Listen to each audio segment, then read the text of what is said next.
Ladies and gentlemen, welcome to the final match of Challenger League qualifiers ever. This is the last season, so this is the last game that we played for Challenger League qualifiers. It's Senshi versus Joe Esports. One of these teams will make it to CL Season 11. One of these teams will not. I'm your caster, Jesse J. Chick. I'm joined today by Keg as my observer and Azaraki as my wonderful co-caster. Azaraki, welcome to the stream for the last game in qualifiers.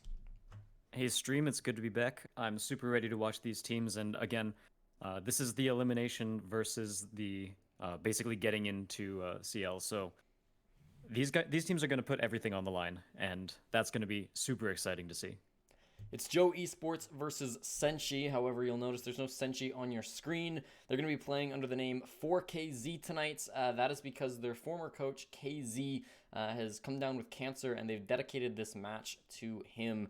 So hopefully they can win for his sake. It's a really sweet gesture in my mind, and it's really awesome for them to try to do. So shout out to KZ. Apparently this match is for you, and they're going to be trying to win this game to give some support to their former coach. I think that's a really sweet, sweet movement, don't you think?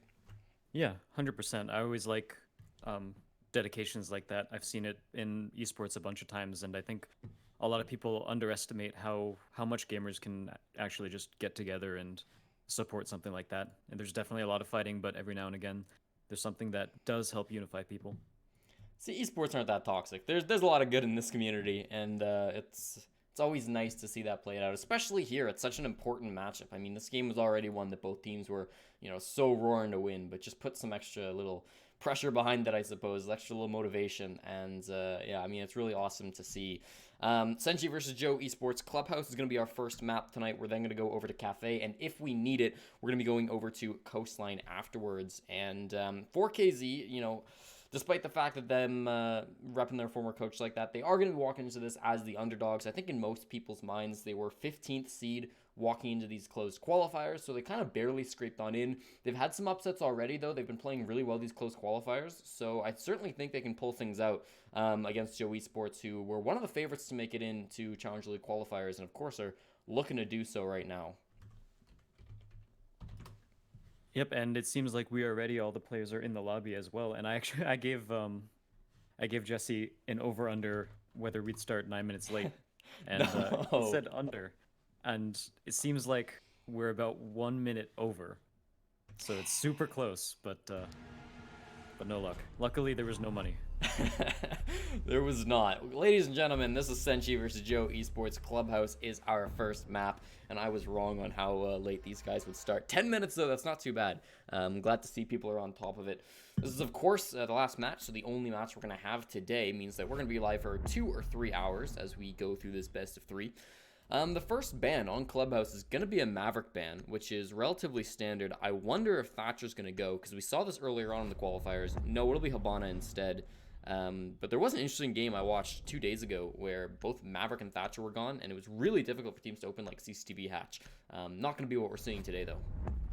Yeah, without a Maverick or a Thatcher, I imagine that, yeah, the CCTV would be just super hard to take. You'd have to end up going through construction and getting garage. That seems like a nightmare for attackers, honestly. Rounding out the defensive bans, we've got Echo and Mira, which are also pretty standard overall. Mira a little bit less so on Clubhouse than other operators, but after Maestro lost his ACOG, he's still a fantastic operator, don't get me wrong, and I imagine we'll see a bunch of him, but he's not quite as first ban every game worthy. Church Arsenal is going to be our starting bomb site, and as the team wish themselves to have fun and to have a good game, I'm hoping we get the same. As I talked about, Joe Esports probably going to be coming in as the favorites of this matchup. Senshi, while they haven't been a bad team in qualifiers, neither open nor closed, just the fact that they came in at such a lower seed, and the fact that they've got like less well-known players on their team. None of the players in the server are going to be big named if you only follow like Pro League or even Challenger League, but definitely if you follow the Tier 3 scene for a little bit of time, you've probably heard of most of the guys on Joe Esports, and maybe a few of the guys on Senshi as well. So I'm hoping that we see a good game between these two. They're going to start, of course, in the basement, where a lot of teams do like to start. Now, one thing I want to pose to you, Azaraki, is recently we've seen a lot of roam strategy happen, and the meta of this bomb site in particular has really exploded over the last few months. They're playing it kind of standard, though, here today. What do you think of that decision? Yeah, it's interesting what we call standard here on this site now, because as soon as we started seeing that mute Mozzie visual thing start happening, that was really roam heavy. A lot of teams started to shift to that strategy, and not only on this site and this map, but on other maps as well. The amount of information denial you can have with that just buys so much time for the defenders that the attackers, it's really hard to be able to drone out anyone and flush out those roamers. So even if you do go for an execute on site, there are so many angles that you still need to watch. We will be seeing a pretty standard before that new standard sort of strat come in here for the defensive side. And it's still tried and true strategy. There's definitely nothing wrong with doing that. And for most teams, that's something that they'll be a lot more comfortable with too. Because that mute Mozzie visual strat requires a lot of really solid coordination as well. Because if the attackers do go for a really quick site play, you have to be able to rotate down those hatches properly and make sure you're safe while doing it too. One maybe addition to this setup has been the Goyo shields. Most teams have worked this operator into their basement setup when they don't go for that roam strategy, so it's not uncommon to see. We had one in blue, one that was looking into Moto, and then I imagine one in the dirt tunnel, but I didn't quite catch where that last one was at. So relatively standard stuff. This is a good opportunity. Cobra almost just lost his head thanks to Ollie. Playing an interesting position, not one that you see teams take up very often, but I like it quite a bit. Can really punish people in Oil Pit. At the moment, though, I think Cobra is being a little bit smarter and choosing not to peek that again. He sees the hole, so he's at least going to try to challenge it if he tries to push this angle, but he's kind of stuck right now, Azaraki. Absolutely. The only way he can get out is to basically get this frag. He goes for it, manages to switch sides, but that still doesn't really get him much space as the entire angle is locked down. Meanwhile, Clix pushing through dirt tunnel out toward the attackers will get his head taken off. However, 3 more kills on the side of Senshi, and it seems like we're going to see a pretty good round 1 for them. The attackers clearing out the site immediately and taking out the roamers who are rotating back to site as well with headshot after headshot. Really good defensive play, or offensive play. Yeah, that was a lot of gunfights that it really felt like Senshi should not be winning. Some maybe slip-ups from Joe Esports. I'm thinking particularly to the Maestro sitting inside a dirt tunnel. I mean, Murdy walked in as a Thermite and won that 1v1 against a Maestro in dirt. That's just not something that you say happens very often because, again, you've got an Ulda. You got like a ton of bullets. You can just rattle on down the dirt tunnel, and unfortunately, no such thing happened for the defense. And because of it, that's going to be a push through dirt tunnel. The rest of the attackers, of course, push through blue very efficiently as well. Cobra winning some gunfights as well in Oil Pit was really big. So, I don't know. That was a really good gun skill, I would say. Some good coordination coming with their push, and Joe Esports sort of falling apart in that hold. Hopefully they can just shake it off as the first round of the night and keep on trucking. A lot of that attack was definitely focused around both dirt and blue. They didn't really play toward the main stairs side of the site this time around. And so I think one thing that caught Joe Esports off guard on their defense is that they were expecting a bit more of a standard attack where their roamers could have more of that impact playing on those stairs, playing near bar, denying kitchen. Those are all sort of the standard things we see roamers do, but when the attackers call an audible like that, then the defenders really have to be able to spot that and adapt to it as well. So I think maybe they could have gotten their roamers back a little bit faster or pushed someone out through garage and got a flank on the Zofia. Are things that they could have done, but on the other hand, Senshi, they definitely did a good job of taking Joe Esports off guard. So we talked about this just last round, and it seems like Joe Esports want to make the adaptation. They will be moving over to a heavy roam strategy. The Mute Mozzie Vigil all being brought out. The castle as well just helps to delay the attackers and deny a bunch more utility. It's a very common strategy to pair him with. That 5th op that you bring is always a bit of a question mark. I've seen people bring Legion, people can bring Kaid, but it'll be the Maestro this time to be brought out by Clix. Not a bad operator at all, assuming you actually fire his gun unlike last round. So I'm excited to see how this one works out. You can typically stall out a lot of time up top, and unless the team just rushes, it typically goes your way. Wimpy Kid comes in with a shotgun, and on the mute, manages to take down Cobra. We didn't quite catch it, but I'm imagining that was an interesting kill that he was able to find. A little bit of over-aggression to come out from Cobra to get caught off by a play like that. I want to touch on the castle too, because the castle in this comp, not only does it help buy time and help burn down the attacker's utility, but it also cuts off those sight lines and makes it even safer for the defenders to rotate back to site if anything were to happen. So that's one of the reasons why teams often pick mute when they're running this sort of strategy, because it relies, when you have 3 roamers, sometimes even 4 if the castle also roams, you need to have those rotations back to site locked down, and we see the hatches blown up, and the defenders still have complete control over the hatches. Wimpy not able to catch someone off the cross, but he will know someone's there, and information is valuable no matter what. And this is why this like roam strategy is so powerful, right? I mean, Wimpy Kid just in a position where the attackers weren't aware at all. Here's 2 quick kills to come in for Senshi. They're gonna be quite happy with Murdy slip, and then another one. However, it's team kill, so it's gonna be a 3-on-3 thanks to it. Pushing through dirt. Looks like he can't get anything as he goes for the kill under the Clicks, but this time Clicks will win the gunfight. Now it's gonna be a 2-on-2, but with Clicks on very little HP, it's gonna quickly turn in favor of the attackers. They finish off one, but Wimpy Kid is there for the double kill on the round. It's gonna be just Slip and Wimpy Kid up against one another. Slip can pick up this diffuser, and now he's just going for this plants. Wimpy Kid not in a great position to rotate and kill him before he stops. He's probably gonna have to fight this post plants. Slipsky now has gotten it down. There's the gunfight immediately. The grenade. Oh, but he's gotten down, so this should be around for Wimpy. Just lets that grenade get spoiled. Check that this guy's down. He is. He can go for this disable. Triple kill for Wimpy on the round, and they're going to tie things up 1-1 for Joe Esports. Yeah, that was a huge round for Wimpy. Late in the round, he got a headshot all the way down the long corridor heading into Armory. That was a beautiful shot, and on top of that, he did get the clutch in the end after the defuser went down, so big round for him. Also the opening frag, as we mentioned at the start, off of that roam play. And overall, I think Senshi ended up getting a little bit too comfortable with their first attack, and they didn't really plan for this complete switch up from the defense, where Joe Esports suddenly played this super heavy roam game, Mute Mozzie Vigil we talked about. And while Senshi's first attack was a pretty unorthodox one that worked pretty well, they didn't really have an answer to this extra strat that Joe Esports did. Now, their site take was still pretty good, and that, I think, came off the back of them winning a lot of gunfights, so really good aim from their side.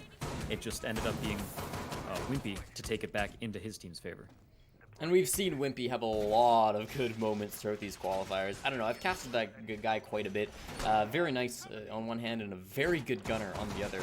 He's had some very strong moments, and maybe it was a little bit quiet in the last match that I casted him in. That was 2 days ago. I casted the other game where Joe Esports were on the line for Challenger League. They fell that time to Okami. They're here, of course, back trying to make it again. And again, he was a little bit quiet. Wimpy Kid, probably the biggest fragger, the biggest name, the biggest explosive player on Joe Esports. So a lot of their play can really revolve around Wimpy either popping off or not popping off. And, you know, you like to see him being able to light things up a little bit early and get on that scoreboard when it matters. He's going for another pretty aggressive play. I don't know that anybody's going to push here. It's a little bit early still for it, but clearly he's got some sort of information. A drone is just outside that window, but with a mute jammer, he can't really drone out Wimpy Kid. So Wimpy, with the denial of information, might be in a good spot to get an early kill, but it'll depend on how carefully the attackers take this. It is also worth noting that there's a Valk on the board, so it's very likely going to be a Cam out there watching that so that he doesn't just chuck out a random C4. They'll probably know if someone actually walks past that window, but we'll actually have to see how long he stands there waiting for this angle as well, and how much time he'll end up using up. It seems like he'll pull off that. No one's going to be trying to peek him at this point, but there's always the question for a run out. However, most teams at this point will end up watching that or put a claymore on it, so it's very, very risky if you were to attempt it. But it sounds like the exothermic charge already goes out, and that's just the CCTV wall completely opened already. Doesn't seem like there was any trick in play, or perhaps Azofia denied the trick. That could be a possibility as well. Yeah, it was a pretty fast wall being opened up regardless. Ollie, whether he was there or not, didn't manage to hold it down, so that's going to be quite good for the attackers. They're still worried about Wimpy. I mean, they don't know he's there, but if they did, they would be worried about him because he's in a spot where he could get some really good information and potentially go for one of those runouts. That Valkyrie cam does get shut down, caught it on a drone, and then killed by Yoji, who's following those drones up, is being watched by Clicks, who is still roaming around these central stairs. He knows that he's close to somebody. It's Yoji up above him, but doesn't necessarily want to push this. I mean, he's been caught out by a couple drones now. The information is clearly there for the attackers. Clix is doing a good job of wasting time and wasting drones, but he's got to be careful to not get too aggressive, because if he over peaks, he might be about to, he could lose his life. Yoji now in the gunfight, but great play by Clix. He just wastes more time, gets in their heads, and then backs off. Yeah, it's super important that he's not overcommitting to these gunfights, that you can see that how much time he's buying.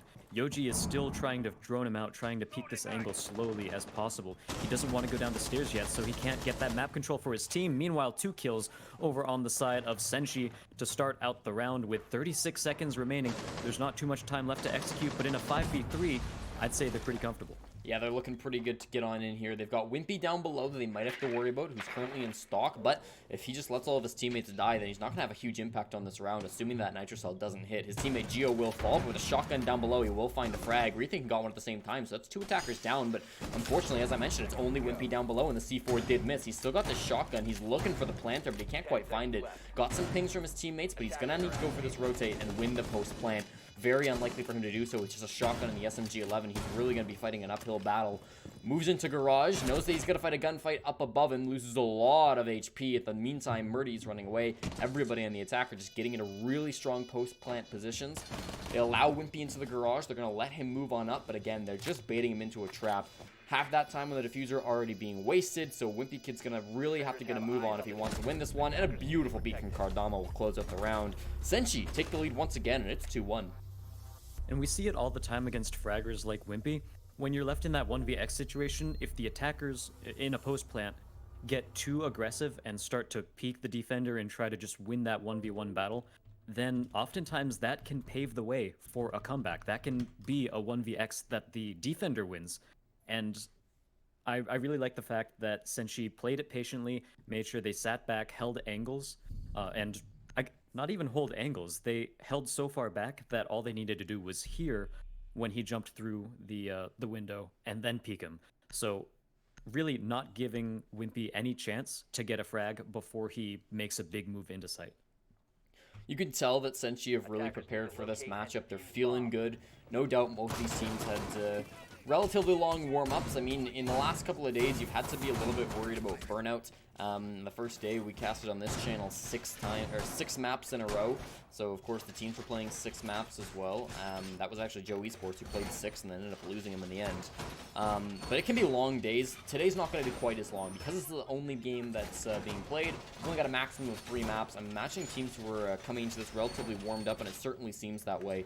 Senshi have been hitting their shots. They've been really well coordinated on their entries, and keep in mind this is Joe's map pick and they're on defense. Senshi chose to start on attack on Clubhouse, which is very unorthodox considering you often think of this as a pretty attacker side or defender sided map. So the fact that Senshi are doing so well on their opponent's map pick, you know, on attack, we're only 3 rounds in. I get it. I don't want to overhype them because they're only up 2-1, but this has still been a very strong start from Senshi, and if they can keep this up, then no doubt this best of 3 is going their way.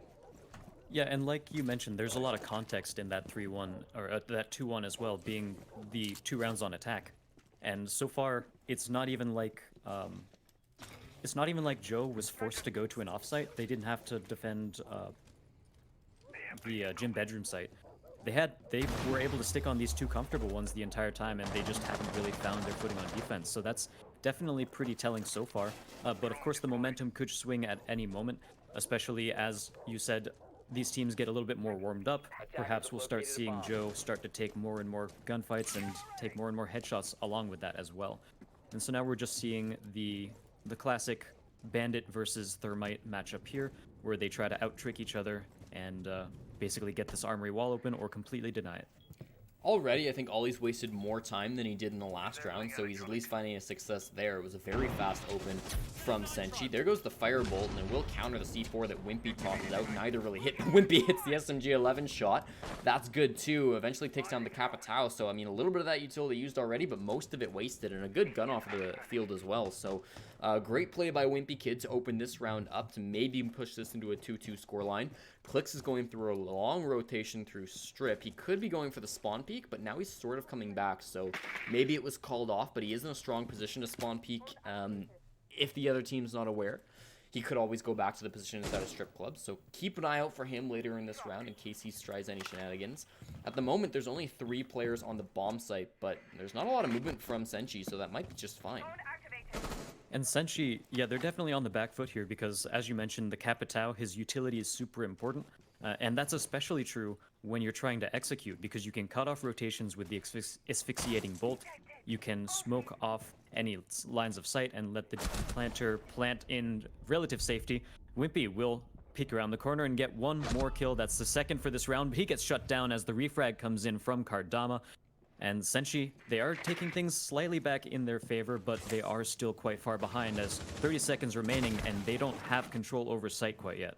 It's a full construction push. They got everybody over here, so it's going to be really long angles being played on the defense from Joe Esports. Rethinking holding one right now. He's being flashed, so he's got to be careful. Ollie goes down. However, the refrag comes in from Geo again. Those long angles, thanks to the Alda. Click's working his way in from the back. He gets the last kill on Emerdi as his teammates clean up the rest. Joe Esports will once again keep this a close match as we go 2-2 into round number 5. It just keeps on going back and forth. And a lot of this round, I can definitely commend Ollie for, because the fact that he was able to waste so much time and prevent the CCTV wall from being opened forced Senshi to call an audible and try to do anything else to make their attack work. But they didn't push through Garage. They basically focused everything on Gym Bedroom, because at that point they were already down a couple players as well. So they had to try to make do with what they had. And unfortunately, it just wasn't enough. They didn't have any way to flush out Garage, so the Maestro was completely uncontested on that long angle. And as you mentioned, the Alda is perfect for holding those down. So overall, Joe Esports, I think I would give that round's MVP to Ollie for just completely denying that armory wall. Shows the impact you can have. Despite having 0 kills across 4 rounds, he's still been a strong player, and I don't think that you can just look at the scoreboard in Siege and say, you know what, this player needs to get dropped. There's so much that goes on underneath the surface of this game, and you always got to keep your eye open for those quieter players that are having a large impact. So it's good to see from Ollie. He moves over to the Goyo as they go back downstairs. Now what's really interesting to me here is this is the 3rd time they played the bomb site. They played it once with this similar strategy. It failed. They played it once in a heavy roam strategy and it succeeded. So they're going back to the losing strategy when the other one worked quite well and this one got dismantled fairly easily. Why would a team do something like that in this situation? At this point, it's possible that they are starting to feel a little bit more warmed up, and maybe that first defense, they were thinking, all right, we just lost too many gunfights. I think our defensive strategy was pretty good, but, those situations where sometimes you just can't do anything other than frag out, and they lost those frag battles. So that could be what they're thinking, or they could also be switching things up about this defense a little bit. I see the Goyos in slightly different spots, but overall, I think Joe Esports are... Yeah, I think this one is going to work better than their other one. I think they're just going to be able to adapt to that first few times. And perhaps I think Senshi might, when the round started, they might have thought that Joe was going for a more roam-heavy style. So that could have caught him off guard too. Yeah, for sure. You always got to keep in mind the attacker's mindset. If they're expecting one strat, they come into things and then it's something else. It's going to, mess them up, not even just in the operator selection, but also just based on what they're expecting coming into this. So most people playing downstairs, relatively standard stuff from what we see of old Clubhouse, of old this bomb site. In terms of the attack, it's been a bit slower than what we saw in the very first round. They are opening hatches now, with only one hard destructor left unbanned. You're going to see a Thermite played basically every single round. In fact, not basically. I'd be very surprised if we see a round without Thermite. So he can open one hatch in a church wall, or he can have two hatches, or he can open up the dirt tunnel and something else. He's got a couple of different options, one of those using the bar hatch so far. They've picked up a couple of positions where maybe they're going to want to open up that church wall. It can be tough to do so otherwise, but the push through blue worked pretty well the first time, and with Kardama here at the moment, this could also be the strat they're going for. Yeah, but so far we have almost 2 minutes down off of the clock, and every member of both teams are still alive, so it's definitely a slower round than we've seen pretty much so far this entire match. And so we're going to try to see if this wall gets opened right here into church.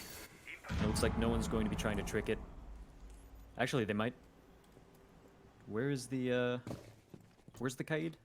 I didn't hear the Thermite go off, but I also don't see the Kaid close enough to trick it. Could it have been an impact from Geo that stopped it? It might have been, yeah, that's definitely possible. That'd be and very it seems bad. like from the way they're playing, it did end up stopping that because they're forcing themselves through Moto.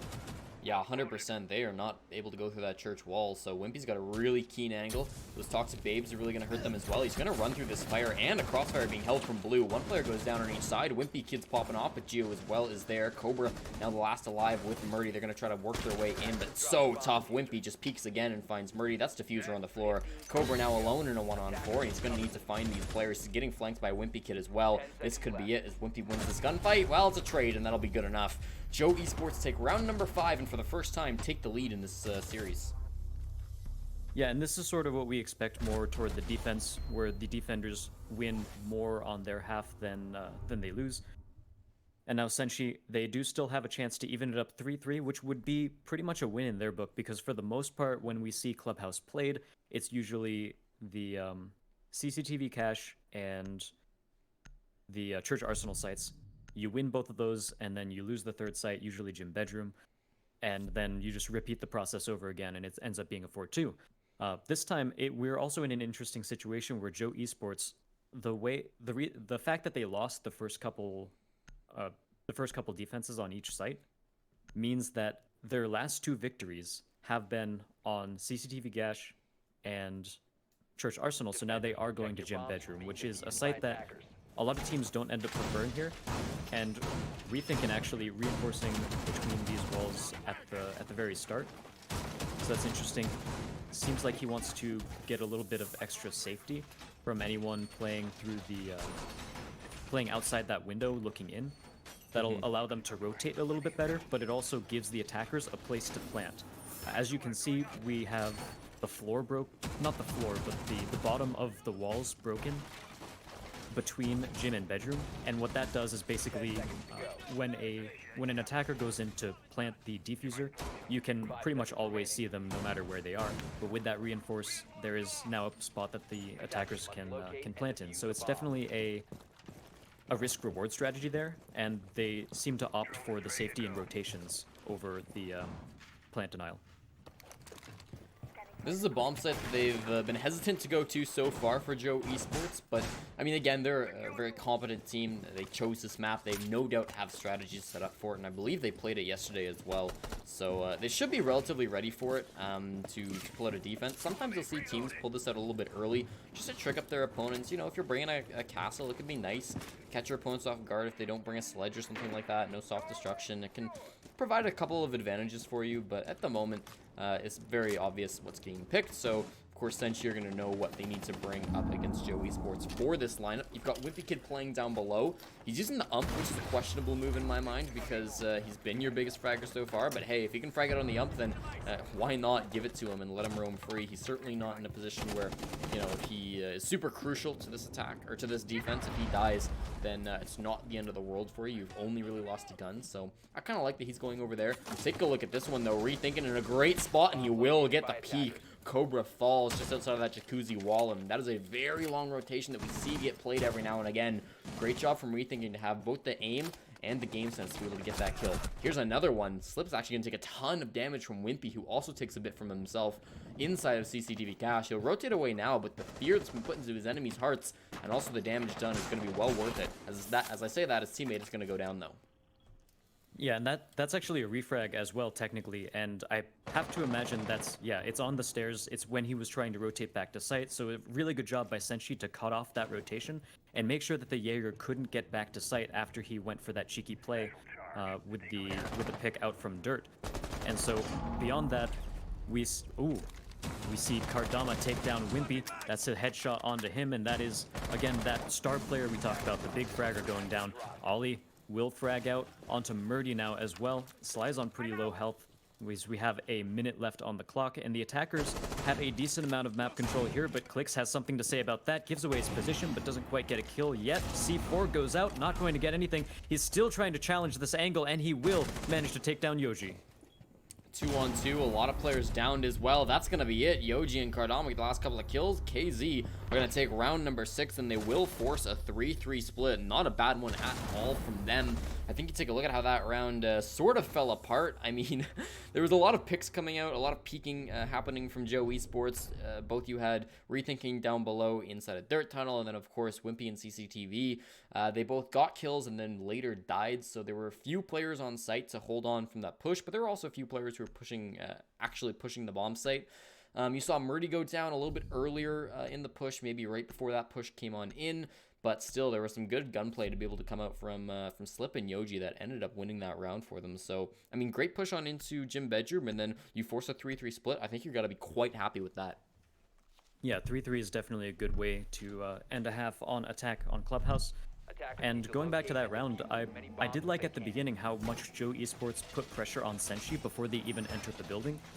And that comes down to both the castle and the Jaeger holding these off angles, off site, in pretty much opposite corners of the map, and I think that was a really good start to the round for them.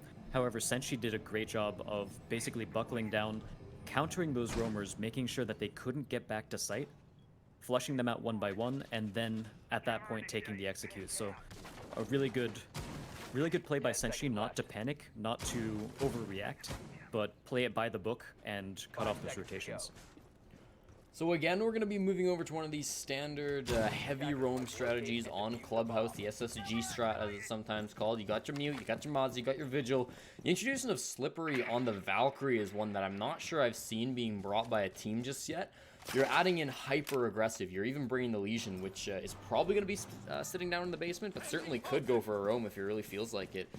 This is a lot of very aggressive play coming out from this team, so I'm really interested to see what they end up doing. If they get super aggro, that might just work for them, because aside from like rethinking a little bit in Wimpy Kid, they have seemingly come out on top over on the side of Senshi. So, you know, if they feel like we can win these gunfights, let's just keep on getting aggro. Maybe they're not gonna, you know, fall back to site earlier on, which is what a lot of the teams who play these roam strats tend to do. Then why not? You lose your opening gunfight, and that's what I'm saying. As long as you're not up against Wimpy, those gunfights have been working for you. But, well, Wimpy's on the opening frag operator, and so he's gonna win it with Zofia. That's a good kill by him. I actually think playing this, I personally wouldn't play this defensive strat aggressively. I think you should go for a different sort of comp if you're looking at that. Because the Mew Mozzie Vigil is just so good at buying time and making the attackers continually second guess themselves that I think you can really play into those strengths. I'm definitely not saying that these are bad ops to frag on. It's Vigil. Vigil's got an incredible gun. We also have the Commando. It's all across the board. They are operators that can frag, but when you have these really strong aspects of your comp, I think it's more crucial to play to them than to try to fit them into a different comp, even if you do have a Valk. And so far, it seems like Joe has been winning their gunfights, as you mentioned, and that's going to put Senshi on the back foot. They're already rotated back to site, and they're going to have to hold down and anchor as best they can. 100%. This round is very much tilted the favor of Joe Esports. Their clear was quite good. You know, they've been winning their gunfights. Obviously, everybody's retreated on the side of Senshi, even Murdy, who I think was the last one down, but he is down here now. Still a bit of aggressive position. Ollie's running towards him now, but they should be able to win this gunfight. You've got different angles being taken. Murdy does take down Ollie on the central stairs, so we saw sort of the beginning of that engagement, where Ollie maybe just not being so careful, a little bit over-aggressive was Murdy, you could say, but it does pay off with a frag for him. Some intel from Clicks. He's going for this kill through the soft barricade. He doesn't manage to get anything, though. A C4, sorry, just Wimpy taking out Cardama, and Wimpy again on the Slippery will shut this round up. Wimpy again, so good in this fragging department. Watch him get these last two kills, one, and then wait for it, two. Doesn't take long for Wimpy to get to find these heads, and you can tell he really wants to make Challenger League tonight. Oh yeah, and he's definitely showing up as well. Taking a look up at the scoreboard, he's got 12 kills, while the next highest on his team has 4. And again, as we were talking before, you know, Ollie sitting at 2 kills, he had quite a bit of impact on some of those defensive rounds to buy time and especially deny some of those angles, deny the hard breach walls from getting blown up. But yeah, definitely looking at this, Wimpy has been hitting heads all day, and it's definitely really fun to see. I think if you take a look at maybe that first half and the rounds that Joe were losing, a lot of the times, in my mind, it felt like Wimpy Kid, he was still hitting shots even when they were losing, but he was maybe getting a little bit too overly aggressive. He's not really the type of player who on defense in this map has been going for a peek and then getting a kill and running back. If he gets a kill and stays alive after a peek, he's gonna peek again, like 9 times out of 10. And I think he's played it a little over aggressively in my mind. There have been a few times where I've watched Wimpy Kid, I'm like, wow, great 2K, and then you threw your life away, which is like, it's still a good play, but you could have done that a little bit better. That's not really something that they can do on the defense or on the attack. You know, there's no real such thing as peeking too much. If you're getting kills, you got to make that ground up somehow, and so you kind of got to just keep peeking. As long as you have the information, it's kind of a no-brainer play, so you can't really make that same mistake whilst attacking, and that's a big worry in my mind for Senshi. If they can't find some way to shut down Wimpy Kid, this is probably not going to go their way. As I say that, though, just based on the kill feed, if you can kill Wimpy Kid, that's probably going to be the round for you. So, who knows? We'll see. Yeah, we've sort of yet to see what the rest of Joe Esports does on their attack outside of Wimpy, because that last round, they did a really good job of shutting down those roamers who got a little bit over-aggressive while they were playing their comp. So, we're still pretty much untested in that phase. We don't know if the rest of the team can frag out or if they are going to play more reserved. And so I think this next round is going to be a pretty good litmus test for what's going to come. Meanwhile, we do see this the same Thermite versus Bandit play that we see pretty much every time on this map. It's super important to keep the CCTV wall open, or to get the CCTV wall open if you're an attacker. And it looks like that's going to be that. Kardama takes most of his damage, I think, from a grenade, and that's just going to be the wall open right there. Really good play by the attackers to coordinate that attack. Yeah, great job from Gio to be able to do so much. I'm sure he wants the kill, but what he doesn't know won't hurt him. He's got a lot of damage pumped into the Bandit anyways, and the wall's opened up, so you've done what you wanted to do. Now you can move on in to start holding this angle. You can also try to focus down garage and or construction. Based on the current attacker positioning, I'd predict that this is going to be more of a garage take. It can be harder without a Habana to open the garages, and it can be harder too with Slippery taking down Gio. But it still is an option if they want to choose to go for it. At least they've got the CCTV wall opened up, and then they can still have some options whether they want to take it from behind or if they want to take it through garage. Different choices here for the attack. Yeah, they do have a few different options, and with a minute left, they have time to explore those options as well. So even though they're one man down, it is still a pretty close battle, and they can absolutely win this, especially with Kardama being one shot from anything away from dying. I think you can even shoot through a wall at him, and he will, but Kardama actually peeks the angle, and he's going to take it as well. So now we're down to a 5v3, and at this point, the defenders are looking in a pretty good spot. Meanwhile, Ollie takes off the head of Cobra, who was already pretty low, but headshot brings insult to injury on that one. And with 40 seconds left, we're going to have to see this execution start happening pretty soon, get more angles set up from the attackers, but they do have control over Garage. Wimpy doesn't win the gunfight against the 1-health Kardama, and Kardama's just sitting back in this corner, finally gets taken out by Clicks, and that leaves us with a 2v2. Ollie's been very important so far in this round. He's now going to be working away to try to get on in. It's Murdy with a flank, but he doesn't get enough to kill Ollie.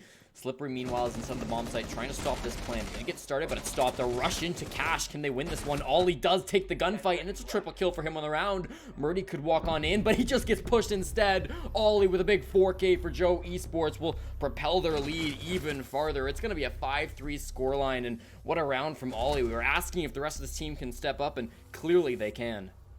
Absolutely. Well, 4K from Ollie was huge. And on top of that, we also saw a bunch of pings come out from the defender side over and over again. And so we absolutely have to commend the support players on the side of Joe Esports as well. Anyone who was dead watching those cams, getting those pings down, getting those callouts, definitely allowed Ollie to win that fight because he always knew where, the attackers doing that because he always knew where the defenders were. So really good drone placements on their sides. You love to see it, don't you? Really strong play coming out in both coordination and fragging together. It's one of the most beautiful things I think you can watch in Siege. My worry about the attack being a little bit stronger for Joe Esports with Wimpy Kids unrestrained is partially coming true today. That was, of course, their second attacking round in a row. They're 2 for 2 for it. Wimpy was a little quieter, but still, this has been a strong half, of course. Yet to find a round so far, Senshi. They've They got the last one in the first half. They got round number 6. It was a 3-3 split, but they kind of need to get their footing underneath them now or never. If they lose this round, that is going to be match points, and that is going to be Joe Esports 1 round away from winning their map pick. It is their map pick, so if Senshi lose it, maybe it's not the worst thing in the world. You know, they still got Cafe after this, which you would assume they're going to be a little bit stronger on just because they picked the map. But, you know, this has still not been a great second half for them. I'd like to see them pick things up a little bit. They were close last round, but close doesn't really do you much good, so we'll take a look at this round. It's been a bit of a different strategy. You've got people down below inside of blue, and it's 2 ADSs too, so it seems like Murdy is here to stay. Absolutely, and we're gonna see how much effort they spend, how much utility they use to try to flush him out of there too, and whether or not they realize that it's going to be a pretty fruitless endeavor with so many ADSs on his side. So he'll be able to play this angle for quite a bit, and one of the key reasons he's playing this angle isn't necessarily to jump out, it's to deny this space down here at the bottom of the stairs near vending. It's really strong for the attackers to take this location because they can start playing vertically. They can cut off the rotations back into garage. There's no way for the defenders to get into garage if the attackers have this room under control, and that's why Senshi is putting so much emphasis on it here. They tried to open up the wall, and they have been successful. So again, both teams have been relatively quick to open this up. It helps when you've got a Thatcher on the board. You can really, you know, do some tricking, and the Bucks have been a big help to this team as well from Geo. So they get it open. Nope, not a big problem. As you mentioned, the bottom floor is still relatively in control of these defenders. So they have rotation available to them. Perhaps they'll send Wimpy or Rethinking or Ollie around there to deal with it, but for the moment, Joe Esports have yet to find an answer to it. That doesn't mean they're ignoring Garage. They're currently opening things up, but so far, it hasn't really been much other than opening up the CCTV wall. There's no pressure on construction, no pressure on blue. A couple people looking into Garage, but no frags from it yet. Yeah, this is definitely a garage-centric defense from the side of Joe Esports, and frankly, Senshi so far from Senshi, and so far Joe Esports have been playing right into it. They haven't been, like you said, they haven't been looking at construction pretty much at all, and Cobra finds the feet of Wimpy. Not even a chance to refrag that, and oh man, Rethinking, unfortunately taking the head off of Geo, but he does get Murdy in the process, so maybe a little bit worth it, but they are going to miss out on those frag grenades, so it'll be even harder to flush out Cobra here on this angle, as he has the ADS backing him up as well. And killing your Buck in this situation is so bad. It means Cobra's probably not getting rooted out of this position for the rest of the round. These last 3 attackers are going to have to work mostly with just CCTV. They could rotate some people over to Garage. Rethinking is getting kills on Kardama, so it's going to be a bottom floor taker. Rushing up Red as well, but Rethinking's teammates have all died, and he will do just the same. Senshi have finally struck back here in round number 9, and they will take their first round on defense. Well done to them. Yeah, before that round, we had 8 rounds with 5 of them being won by the attacker across both teams. Mm-hmm. And a lot of that, I think part of that comes from the bans. We have a Maverick and a Hibana ban. Critically, we don't have a Maverick and a Thatcher ban at the same time, so these big walls are going to be easier to open. If the Thatcher was banned, then you basically have to play the vertical game, and at that point, we already saw Senshi was super prepared to handle that if that were to be the case, so I think that's part of it. But I think the bigger part of it is the fact that both of these teams, their playstyles are pretty aggressive. Even when they're playing that sort of like mute Mozzie Vigil strat on defense, even when they're playing these sorts of comps, they still get really aggressive, more aggressive than you normally see from those comps, and I think that's part of the reason why it's sort of favoring the attackers, because the attackers are a team that is a side that generally favors that kind of repeak over and over, like you mentioned before, aggression better. Interesting operator lineup being brought by Senshi here in round number 10. It almost looks to me like this could be an old roam strategy where you just throw like 1 or 2 guys up on that top floor, you keep most people down below, and you don't bring any drone denial. They could put Murdy up there. The fact that he's on the alibi is the only thing that kind of signals that to me. However, at the moment, he's still firmly inside of the bomb site, so I guess he's going to be using his Prismas down below instead. That's an interesting one in my mind. Usually you'd place those up around inside of like bedroom, inside of CCTV and cache if you have to. Just sort of catch drones as they jump through windows, catch people who shoot through windows. It can help you quite a bit in that sense. But he's going to use them downstairs, so clearly he's got different different ideas on what this alibi is going to be useful for. He also, of course, has a great gun, impact grenades to go for this kitchen hatch as well. So it's not like it's a bad operator, just not one that you typically see being stuck downstairs here. So I'm really interested to see if Murdy can, get some frags with this great gun in his hands. And it seems like overall there isn't a lot of emphasis on the roam side in general, even though we have this lineup that has a Valkyrie, an Alibi, and a Jaeger. I think there's only one person who might even be thinking about challenging some of these first floor angles. And so that'll give the attackers a lot of extra room, especially when they have this buck. It'll be a lot easier for them to deny any potential impact trick on the kitchen hatch. And we can see this working out right now. They've pretty much flushed out all the defenders from this side of the map. There's only one person left, and Rethinking doesn't quite manage to catch him as he rotates out. That's Slipsky. Will take some of his health, but he does get out with his life, which is the most important part.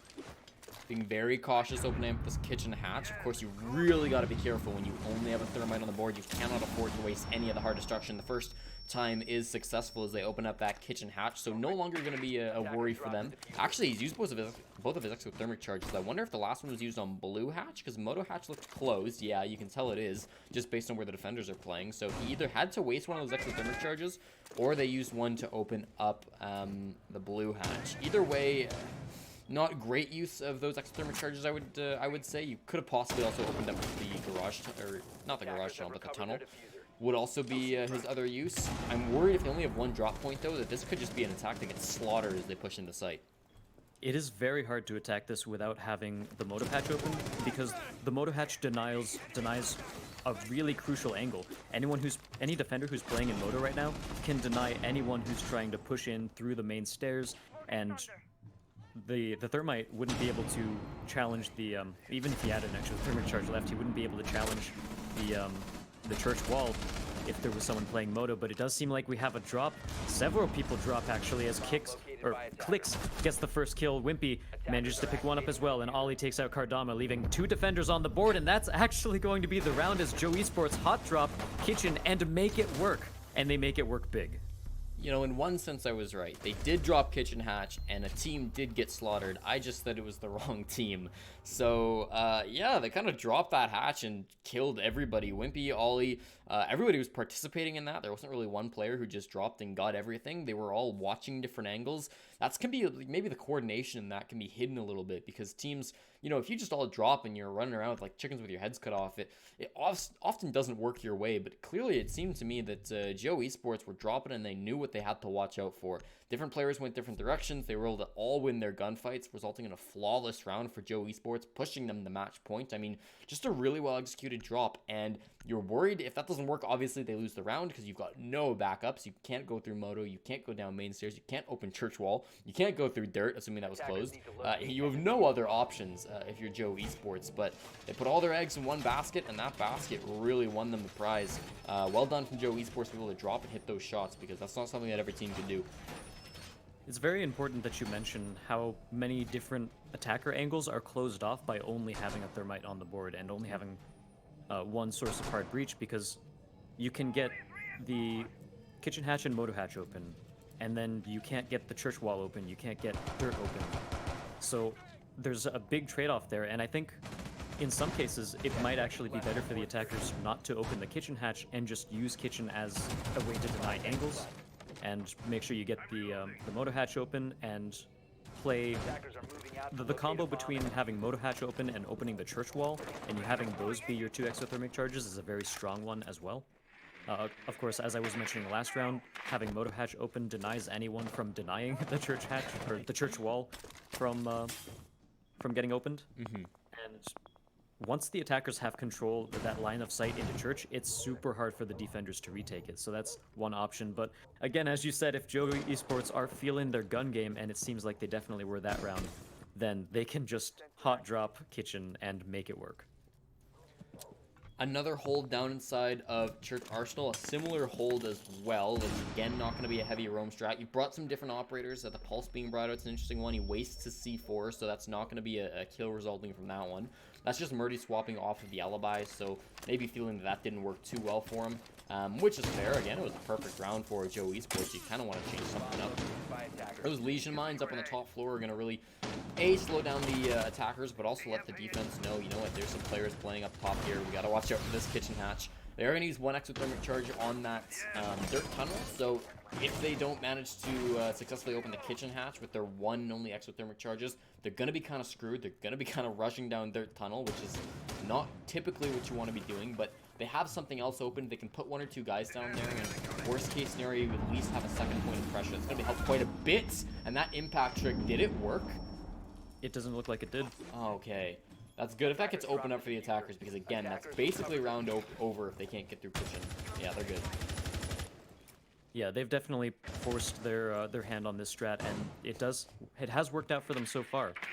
And so one other cool thing about Legion, and by cool I guess I mean annoying, is that even if one of his goo mines gets destroyed, you can still tell where the attackers are, because that icon gets wiped off your screen, and suddenly you're like, oh, there's someone over there. They just shot that. And I think that's part of the reason why the nerfs are coming out, where he can no longer see those through walls and through the entire map. 100%. That'll be coming in soon with a new update. But take a look at this. That's 2 kills in a row for Joe Esports. 3 more, and they head over to Cafe. This has been pretty good for them. They can go for this plant. Rethinking's actually got the diffuser, and he can start this right now. Yoji's in dirt tunnel. He's in no position to stop them. Cobra is, though, and he will deny that diffuser from getting planted. So now you've only got 4 guys, and with Ollie on very low HP, actually finished off as he was down. That's going to be harder, but there's Wimpy getting another one on a Cobra. The return frag comes out from him. Kendama, again, on a very aggressive angle, allowed by that Moto hatch being closed off. Wimpy, another needle in his foot, wins the gunfight bottom main stairs. Now it's equal to 2. 15 seconds on the clock means the attackers might be throwing this one in the dumpster. Clicks and Wimpy, the last 2 standing. We've got Yoji still holding dirt tunnel. Here's an engagement. Wimpy wins those. There's only one, and he's inside a dirt tunnel. The drop comes in from kitchen hatch, and the last player of Clicks. Wimpy's planting. Clicks is covering, and that's all you need. Joe Esports take it to Cafe. Map number 1 is theirs. Really good play overall by Joe Esports, and they really locked down their attack as well. And we talk about this map being defender-sided, but Joe Esports just showed up on their attack, and Senshi did get 3 rounds on their attack as well, but they only got 1 round on their defense out of 4. That is, or 1 out of 5, I believe, actually. Yeah, 1 round out of. So yeah, very strong showing from Joe Esports. And Wimpy, 16 kills, leading the scoreboard again. But Ollie, we saw him step up as well. So this isn't just the Wimpy show. We got other players willing to frag. And even while it was the Wimpy show, there was still plenty of good support play going on for Joe Esports. Joe Esports take the lead 1-0 in the best of 3 series. Again, winner of this game goes on to Challenger League. The loser is done. No more Challenger League from them. We're going to go to a very short break as we get things set up for Cafe. So don't go anywhere. We'll listen to some tunes. We'll be back very shortly.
And we're back, ladies and gentlemen. Of course, this is Challenger League Qualifier Season 11, the last game in the qualifiers, Joe Esports versus Senshi.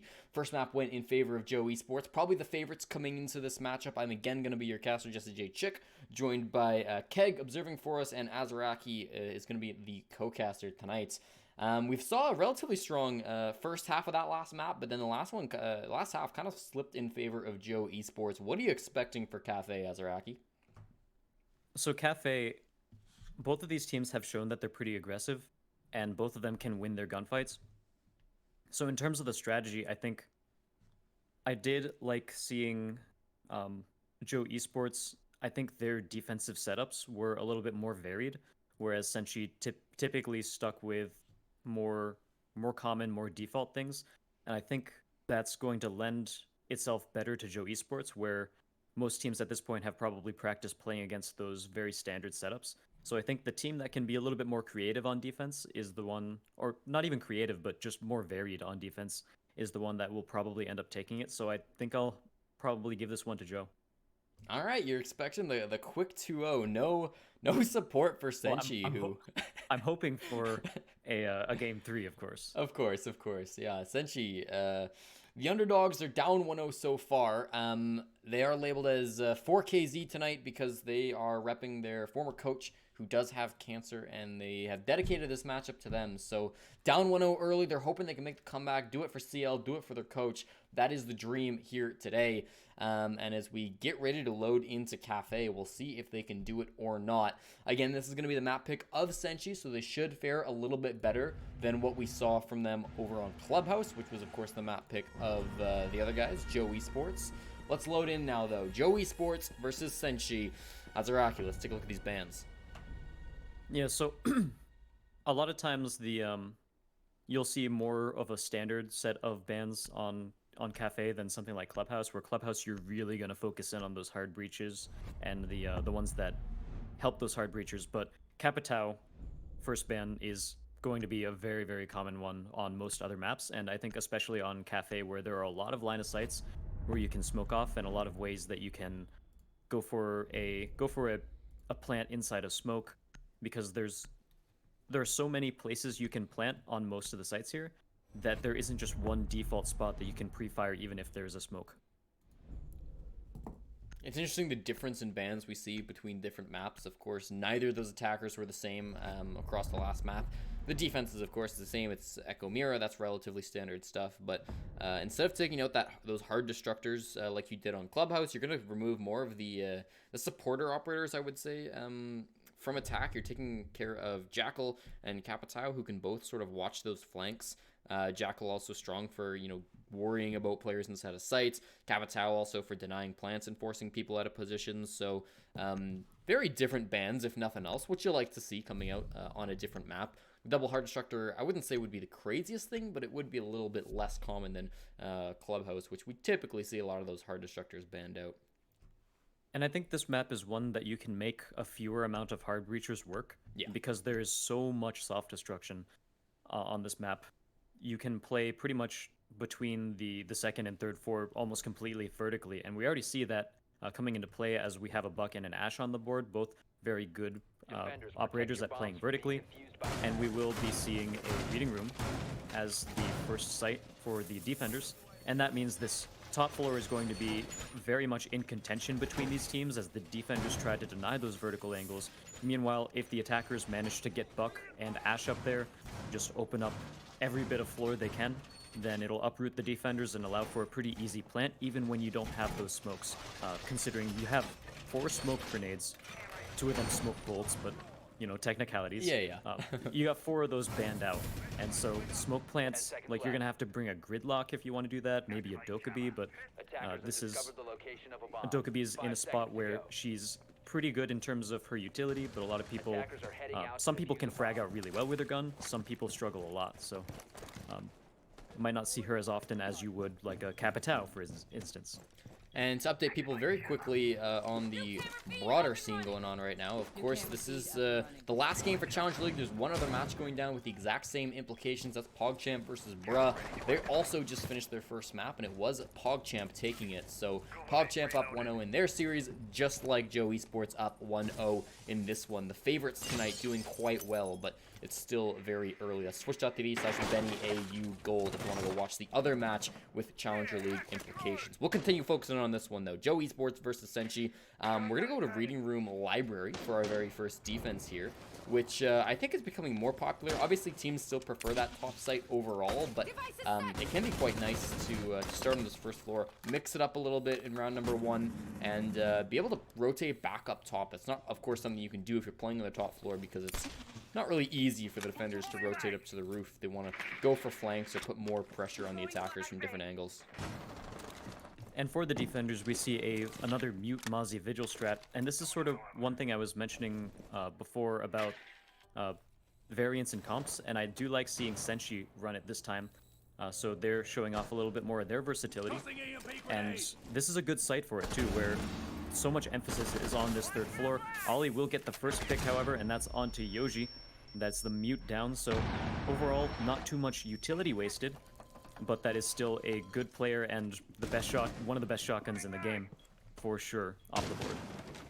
Ollie, of course, had some very good moments in that last map, single-handedly winning a round or two. This is a really good drone from Slippery, of course. That's a Mozzie drone the attackers aren't aware of. Ollie lines things up with 3 now in a row. Murdy and Cobra will both fall victim to him.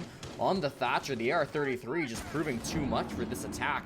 He's so far gotten every single kill in this entire map. He's inside of the bomb site. He's taking gunfire now, though, and he will get down, so that should be the end of his reign of terror. Here's another gunfight. This one goes doubly for the guys over on Joe Esports, but it's not going to continue on for them. There goes one more player, and it's going to be all alone onto Kardama to be able to shut this one down. It's 2-on-1, 1-on-1 now. It's actually Kardama who's also picked up the triple kill, so it's going to be an ace if he can win the first round for Senshi. We've gotten very explosive very quickly on Cafe. Wimpy Kid on solo HP means this is quite doable. Geo was a good fragger last time around, but not the most explosive, so Kardama, this is definitely one he can win. Of course, the carbine in his hands, a great gun. Wimpy Kid peeking on into the bomb site now. Kardama's in the other site, of course, inside of Reading. He's looking through it, though. A long angle. He wins it. 4 on the round. Now it's just Geo who's going to rotate to pick up that diffuser. It's not being washed by Kardama. He does win the gunfight, though. There's no ace. Geo's going to take it away from him, and Joe Esports will still secure round number 1. The ace denial. Good nerves on Geo not to panic in that situation, not to let his aim get shaky. He strikes true and brings his team the victory on the first round, drawing first blood here on Cafe. And so again, I think the vertical play was actually a little bit downplayed that time around. We saw a decent amount of hold off from the defenders, but not as much time bought as I would have liked to see on their side. And again, a lot of that came off of the back of Kardama just bringing the round back in his favor with 4 kills in a row.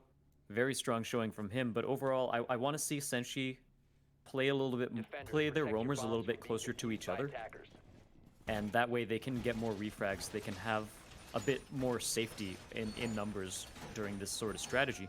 Now they're still running a Mozzie and a Vigil, but they have scrapped the mute here, which is sort of interesting. I think they just want to keep the bandit on the board and leave that for the denial there. But even then, you know, you can still use the mute jammers for extra drone denial, which most teams have been doing when you run a mute Mozzie Vigil strat.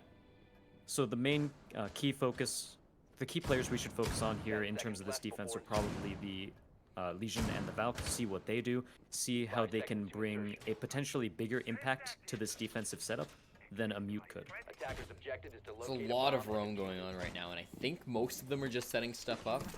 I think you've got 2 guys now who are back on the first floor, so Murdy's rotated back downstairs, and I think Kardama was always down here. So, as you mentioned, the Mozzie and the Vigil, as well as the Legion, going to be on a bit of a roam game today. I kind of like this play. I mean, we've talked about how powerful this meta has become with the mute Mozzie Vigil. If you don't bring a mute, I mean, you still have a lot of tools to deny drones. There's not a lot for the attackers to deal with this. They've got some frag grenades. The MPs are obviously going to be huge, but otherwise there's not going to be much. So it is going to be relatively slow droning from them. Slippery has actually moved on down to this first floor. The attackers have made their way into Bakery. Typically, that's maybe an angle that's contested a little bit longer from the defense, but it's not the end of the world if they can get this opened up. With the Thatcher and the Thermite on the board, it shouldn't take too long for them to open the Bakery wall, but it is Electric Clawed, or it is Bandit Batteried, so they are going to have to deal with that with an EMP grenade before they can actually make their move into the bomb site. And when you're attacking a site like Basement, at this point, you can sort of ignore most of the roam game here. If they can manage to get these walls open, then they can set their team members on flank watch rather than hunting down the roamers, especially because Cafe is a fairly large map when it comes to how many different places the roamers could potentially play. So I sort of like this play by Joe Esports, where they're sort of focusing their efforts on the first floor. They're holding the rotations, but that doesn't stop Slippery from taking the first kill of that round, and he is actually going to be able to get out, but still repeats the angle and gets taken out by Ollie, so that's a refrag by him off of a little bit of over-aggression, and that lets the attackers play a little bit more offensively when they try to challenge the site. Ollie's 4th kill of this game. Murdy shuts him down, though. There's Geo refragging once again, but it's not enough this time. Cardama moves forward as his teammates are in a 1-player advantage. They just got to find Rethinkin and Clicks, who are trying to make their way back in. They've got a lot of, wide presence coming out from Senshi. They've still got Cobra on the roam game, so this is going to be something that's tough for Joe Esports to catch out. You can tell they're going for these drones to find him out, but their drones are being shot. Even if they find him, it's a vigil, so it's not a whole lot of use going for those drones. You're still going to be quite slow with it. This has been very, very good defense coming out from Senshi, and this looks like one that they could take the victory on, but we'll still have to see. A lot of flash grenades go in. They're going to stun a lot of these players. One more gets gunned down, though. There's Cardama to be able to pick that one up, and now he goes for a bit of a flank. It's going to be a pinch as well with his other teammates in great positions to capitalize, and he just goes for the flank. Cardama will win it, and Senshi tie things. It's going to be 1-1, and I assume another close match. Yeah, it does seem like this is going to be a pretty close match. Oh, the one thing I want to point out is that Joe Esports, despite losing that round, I think in terms of gameplay, they pretty much did everything right. They saw that they were playing Senshi was playing a Vigil Mozzie strat, so obviously they were going to try to take the upstairs floors as much as possible and deny angles from there. So Joe Esports said, okay, we're going to brute force this first floor of the site. We have a Thatcher, we have a Thermite, we can break it open. Let's flank watch. Let's make sure that we don't get any sneaky players trying to flank around on us while we do that. And so all of their strategy was right. They held good angles. They just lost the gunfight. Senshi hard peeked a bunch of aggressive corners and got the frags. There was Murdy who came down the main hallway near bar, and that was a very big pickoff by him. He got a little. Actually, I think that was Slippery who did that. He got the initial pick. And he got a little bit aggressive after that, but overall he still managed to win that initial gunfight, and that started breaking up the attackers, and they started to have to spread themselves out a little bit too thin, watch too many angles with too few people, and at that point the defenders of Senshi just ended up capitalizing. I wasn't really focusing on Cardama the last map, but in just 2 rounds, he's made quite the impact on Cafe. 4 kills in the first round, 3 kills in round number 2 as well, including both times. Well, the last time, I should say, the round-winning kills. So Cardama's had a huge impact so far, playing a couple of those support operators. You like to see it. He's on the Goyo today, so he can set up more of those Vulcan shields. We've seen a lot of Goyo that has a lot to do with the fact that we're playing on very Goyo-friendly maps, but still, I think it's nice to see teams experimenting with new-ish operators and really seeing what they can bring to the table.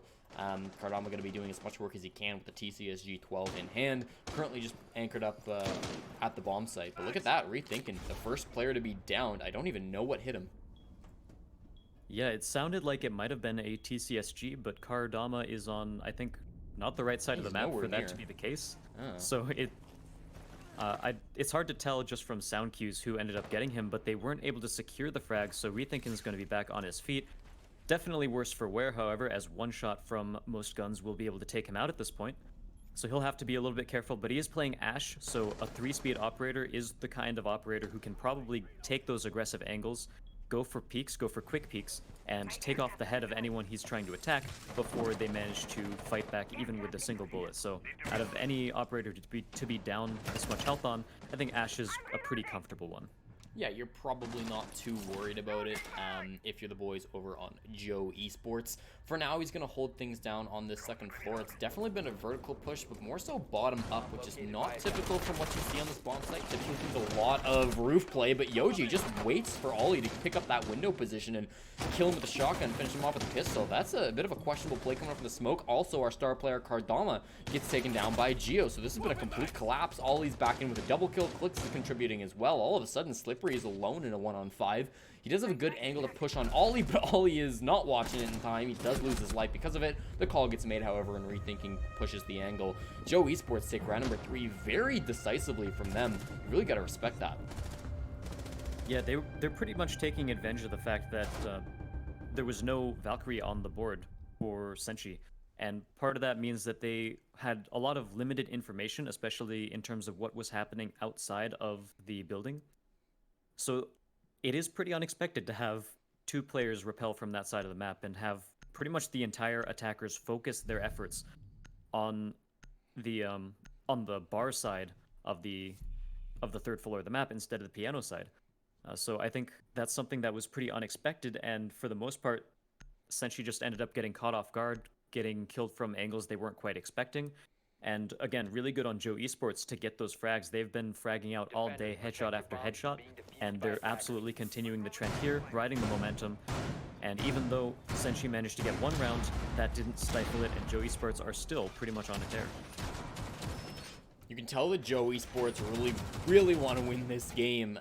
Their players are very much warmed up, and we talked about how Senshi were warmed up after the start of the first map.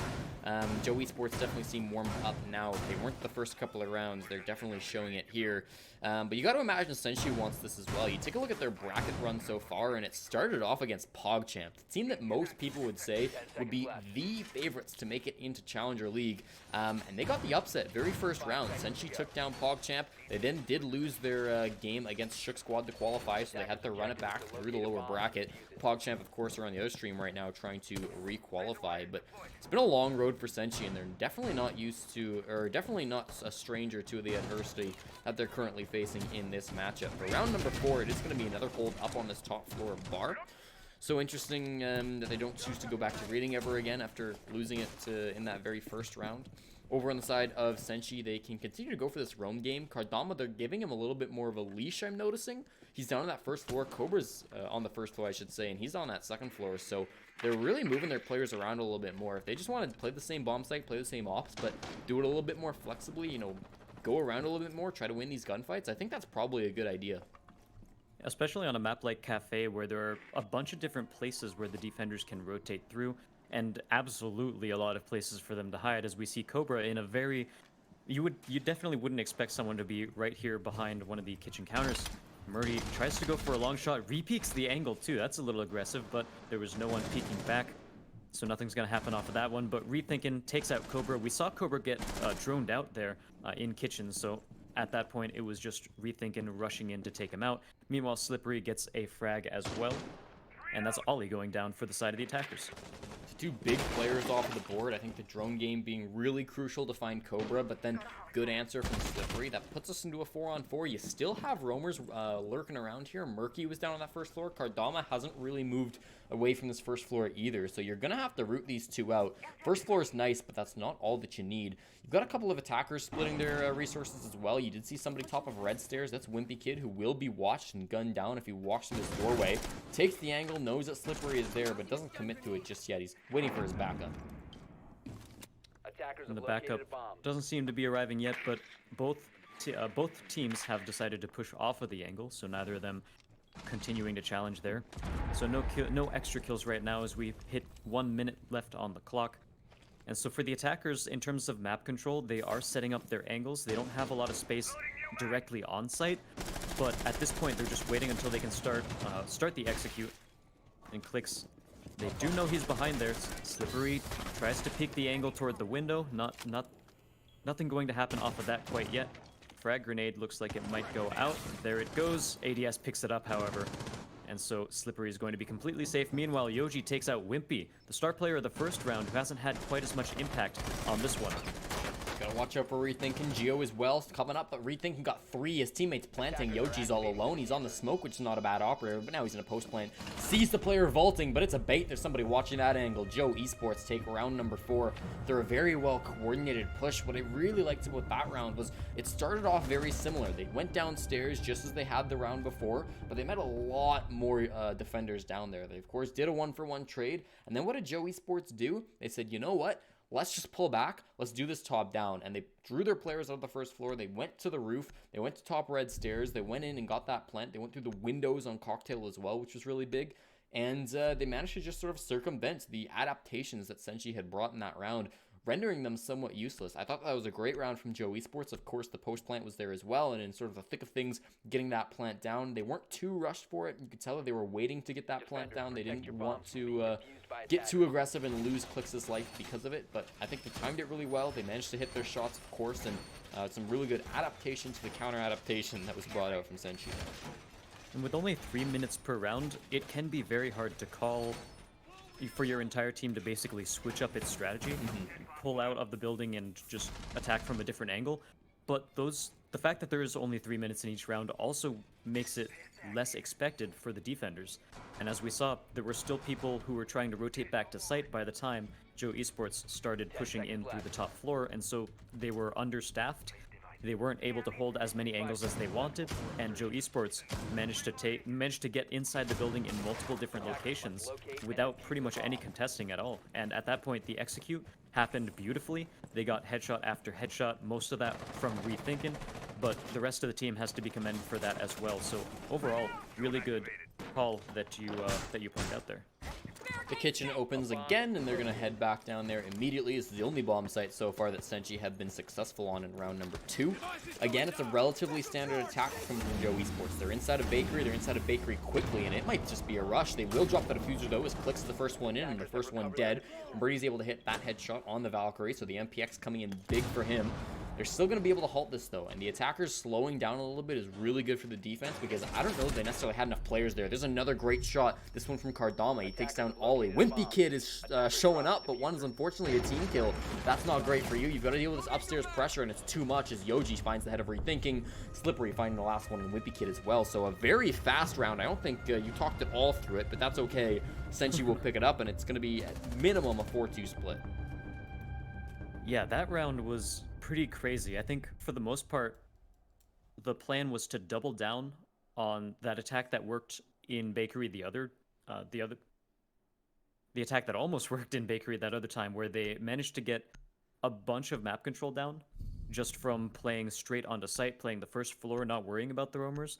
But even if you go for that sort of strat, you do still need to be vigilant on your drones. You still need to get multiple different angles.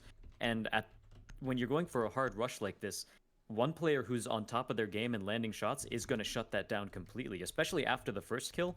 They're going to feel that momentum, they're going to feel the adrenaline, and at that point, you can't keep rushing the same person because they're on fire. You know, when someone's hot like that, in any esport, in any real sport, it can be really hard to shut them down. And so, after that first kill happened, I think I would have preferred to see Joe Esports slow it down a little bit, and take more emphasis on the drone play, go for those angles.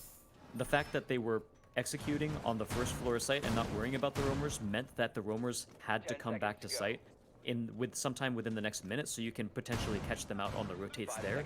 I think there are a bunch of different things you could have done instead of hard committing to the roam even harder. And by roam, I mean rush. Right, of course. This is still not looking like a bad map, though, I would say, from Joe Esports. I mean, you're up 3-2. You've only had troubles on that one bomb site, and they, of course, can't go back there for round number 6. So Joe Esports are going to have another attack on the Reading Room Library. They haven't been here since round number 1. So this is going to be one where they hopefully can do well. And oh no, just as I say that, that might be a big hitch in their plan. Ollie looks like he's going to have to DC this round. It'll be too late for a rehost, so you can't call it this late in. Ollie's probably going to be gone, and we're going to have to go through a 4-on-5 through the rest of this round. It's going to be quite unfortunate for them. Still, though, if he can make it back in time, he'll be able to jump onto the cameras, or maybe his game will sort itself out. It's tough to say right now. There we go. He's off. He's out of the server, so hopefully he can get back in soon.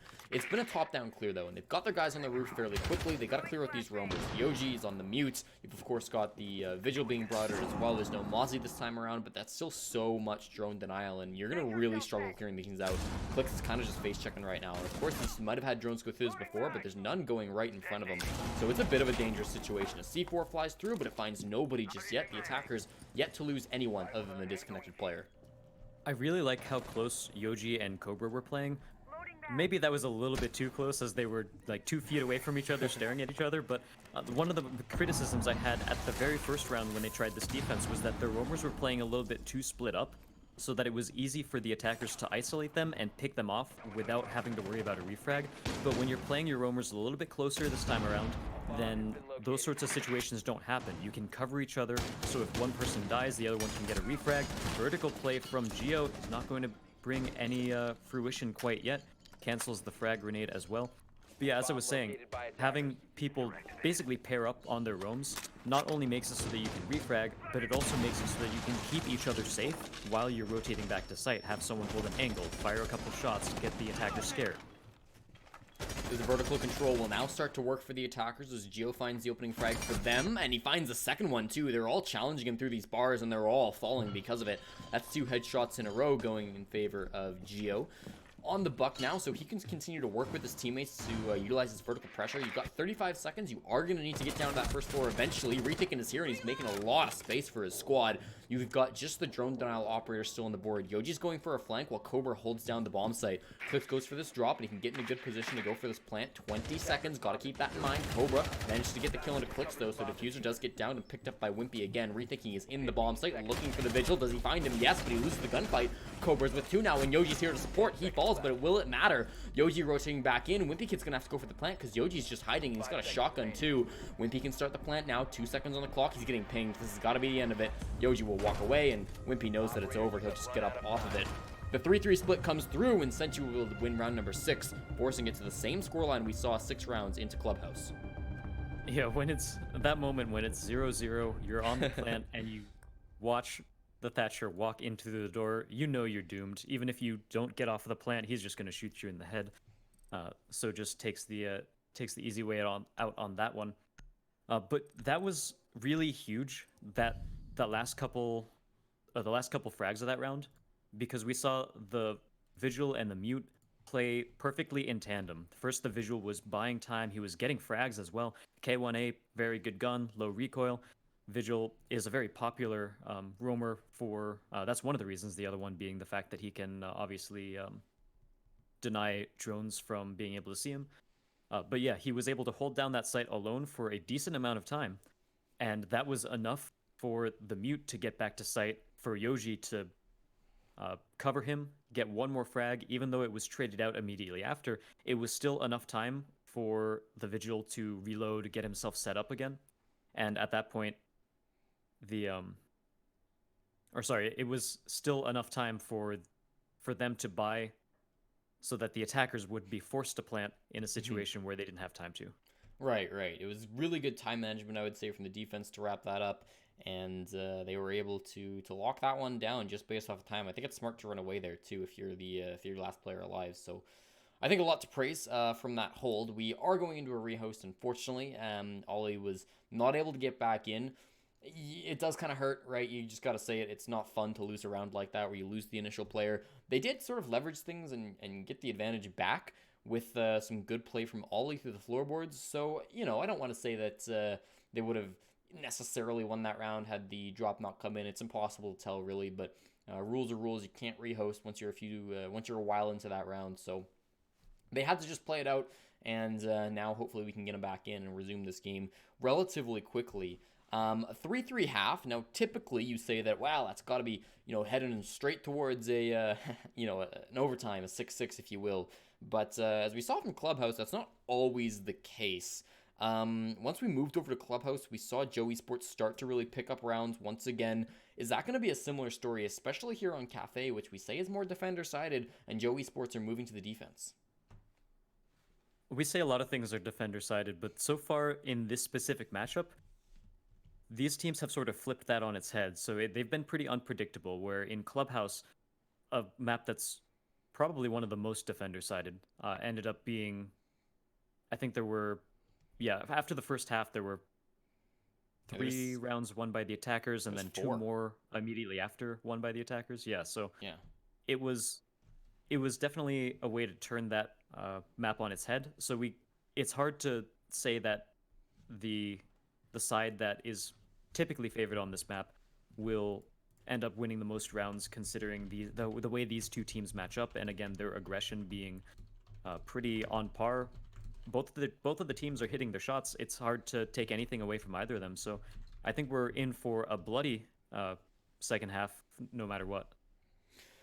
It certainly seems that way, and we've seen some players really start to pop off as well. I think Ollie's been very good so far in this map, as he had some strong moments in Clubhouse as well. Wimpy's been a bit quieter, but of course, we've seen that the rest of Joe Esports can frag off. They can still pull their weight on this team, so that's not the end of the world if Wimpy Kid isn't showing up every single round. Over on the other side, we saw a really strong start from Kendama, I believe it was, as well, who went 7 kills in the first 2 rounds, but he kind of also tapered off a little bit. They did struggle to find rounds into the last 2 rounds of that half, so, people may be wanting to wake up a little bit more. If you take a look at Senshi, they had some momentum going their way with 2 rounds in a row, but with the rehost, you never really know how that momentum is going to carry over. I would suspect that with the combination of both the rehost and the side swap, you'll basically see all of that dissipate. You're probably not going to really see that momentum carry over for either side. So we're kind of just going to a reset. And typically, when we go into a reset, Joe Esports seem to get on their feet a little bit faster. In both Clubhouse and Cafe, they got the opening rounds. Or sorry, I'm wrong. They've traded the opening rounds. Yeah, no. So who knows, really, who's going to take the early lead? I guess we're here on Cafe, so maybe you'll say that that Joe Esports will do it because they were strong on Cafe earlier. But it's tough to say. With this being Senshi's map pick, I've got to imagine they've got some really strong attacks planned out as well. Yeah, it's having a map be your map pick typically does mean that you've got some specific strats prepared for it, or you're just incredibly comfortable on it, and even the comfort alone can help you frag out. One thing I do want to mention as well is that you talked about Wimpy not showing up on this map as much as he did the first map. I think part of that might end up being the fact that I think the attacker that he played the most this time around was Nomad, which is an operator who either you take the gun that's better for fragging but doesn't have as much ammo in the mag, or you take the gun that's better for that has more ammo but not quite as good as fragging, doesn't do quite as much damage. And so you have that trade-off, and then you're also this sort of flank watch utility person who isn't the one who's supposed to be entry fragging and getting those initial kills like someone on Ashe would be able to, or someone like Zofia would end up doing. So I think part of that is the reason why we haven't seen Wimpy show up too much. It remains to be seen whether or not it was a good idea to put Wimpy on those operators. But I think Joe didn't end up losing out too much on that, because as you mentioned, if anything, it just gave the other players on Joe more of a chance to shine. We saw Rethinkin, he got a lot of work done on Ashe during these past few rounds, and I think that's definitely to be commended. That's a very good point. You kind of need those flank watch operators on here, like you don't really on Clubhouse, and I guess it was just Wimpy to pick it up. We will swap sides as the game will resume on Cafe Dostoevsky. Joe Esports moving over onto the defense, since she can pick up the attacking operators. Notably, as I say, that they kind of need roam denial ops. They aren't really bringing any. With Jackal being banned off the board, that's not really an option, so you would see more Gridlock and Nomad, but they're just going to bring a ton of fraggers. I mean, take a look at this lineup. Zofia, Ashe, IQ, and Sledge. Those are all ops that you would fear if you're on the other side of a gunfight from them. The Thermite as well. I mean, you kind of need that hard destruction. But 4 really good guns. Perhaps this is going to be more of just a let's go in, let's get our kills. With less utility being on the board from them now. They could have brought a Thatcher. They chose not to. It's interesting that they don't want to really go that route, but if Senshi are saying we're going to walk in and we're going to frag, especially with maybe Wimpy Kid being a little quieter, he's on the dock, so that might change, but in the first half being a little quieter, they might have a little bit of confidence that, you know what, we're on attack, let's just run on in and gun guys down. I think that's a really good idea. Conversely, on the other side, when we look at Joe Esports, we have Wimpy on a dock, who as we all know, is a pretty good fragging operator. He's still got the ACOG MP5 headshot machine. A lot of players able to make a lot of work done with that. And I think we're going to start seeing a little bit more confident play from Wimpy as well, now that he's on not only an operator that's good at fragging, but one that he's certainly crazy comfortable on. We even in the first map today, we saw him play Doc a few times and make it work. So both sides are playing into that sort of frag-heavy style that we've pretty much come to know them for. And I think it's absolutely going to be a bloodbath. Definitely hard to call which team is going to end up winning. But I actually think some of the offensive setups before the execute will end up telling how this round ends up going. Because Senshi, even though they have a lot of fragging operators, when you're playing on this third floor, you absolutely need to set up angles, set up crossfires, and cut off the rotations. And if they can do that well, I think that's going to be their key to victory. So Kardama's watching the run out down below, but otherwise it doesn't seem like this is going to be a push that's going bottom up. This really looks like let's take control of windows, get inside of Christmas. That's where Gio's playing right now, and let's worry about pushing this the standard way. You didn't really see a lot of that coming from Joe Esports. There was some bottom up stuff. There was some, cocktail window stuff that most teams don't do. This looks like a much more standard push to come on in from Senshi, so I am interested to see if this works better or worse than what we saw from Joe Esports, who were perfect, so I guess it's hard to do better, but Joe Esports were quite strong attacking this. It'll be interesting to see if they're quite strong defending it as well. As of now, a minute 30 in, we have yet to see any kills. So far, we've seen both breaching charges from Ash go out on castle barricades here in Piano, and in this situation, on this site, that's perfectly fine. There aren't too many other places where he's going to want those breaching charges as utility. A lot of times, we actually see Ashes end up using those to clear out stuff like barbed wire from a distance. So overall, I think the attackers got open most of what they wanted to get open, and at this point, they need to start setting up their execution and holding those angles, holding those crossfires like I mentioned before, and preventing the defenders from rotating back to site.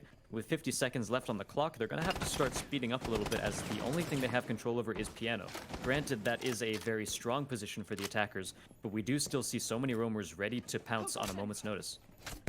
Gio backed off pretty quickly, but he could still peek this angle, and you can see that he's willing. Cobra's on the other side of it, wanting to challenge, but now we're seeing Gio get a little bit more passive. Here comes Cobra with the swing on the other side. He's pretty disoriented, and he loses the gunfight because of it. However, a partner is there, and this double kill from Kardama, clearing up with his teammate. It's a triple, technically. Clears Click's the last one standing. He's been caught out way back inside of the freezer. He's going to get one kill, but it's not enough. Yoji's there for the refrag, and very quickly, that round spirals out of control, and the attackers of Senshi will be able to take the first round of the half.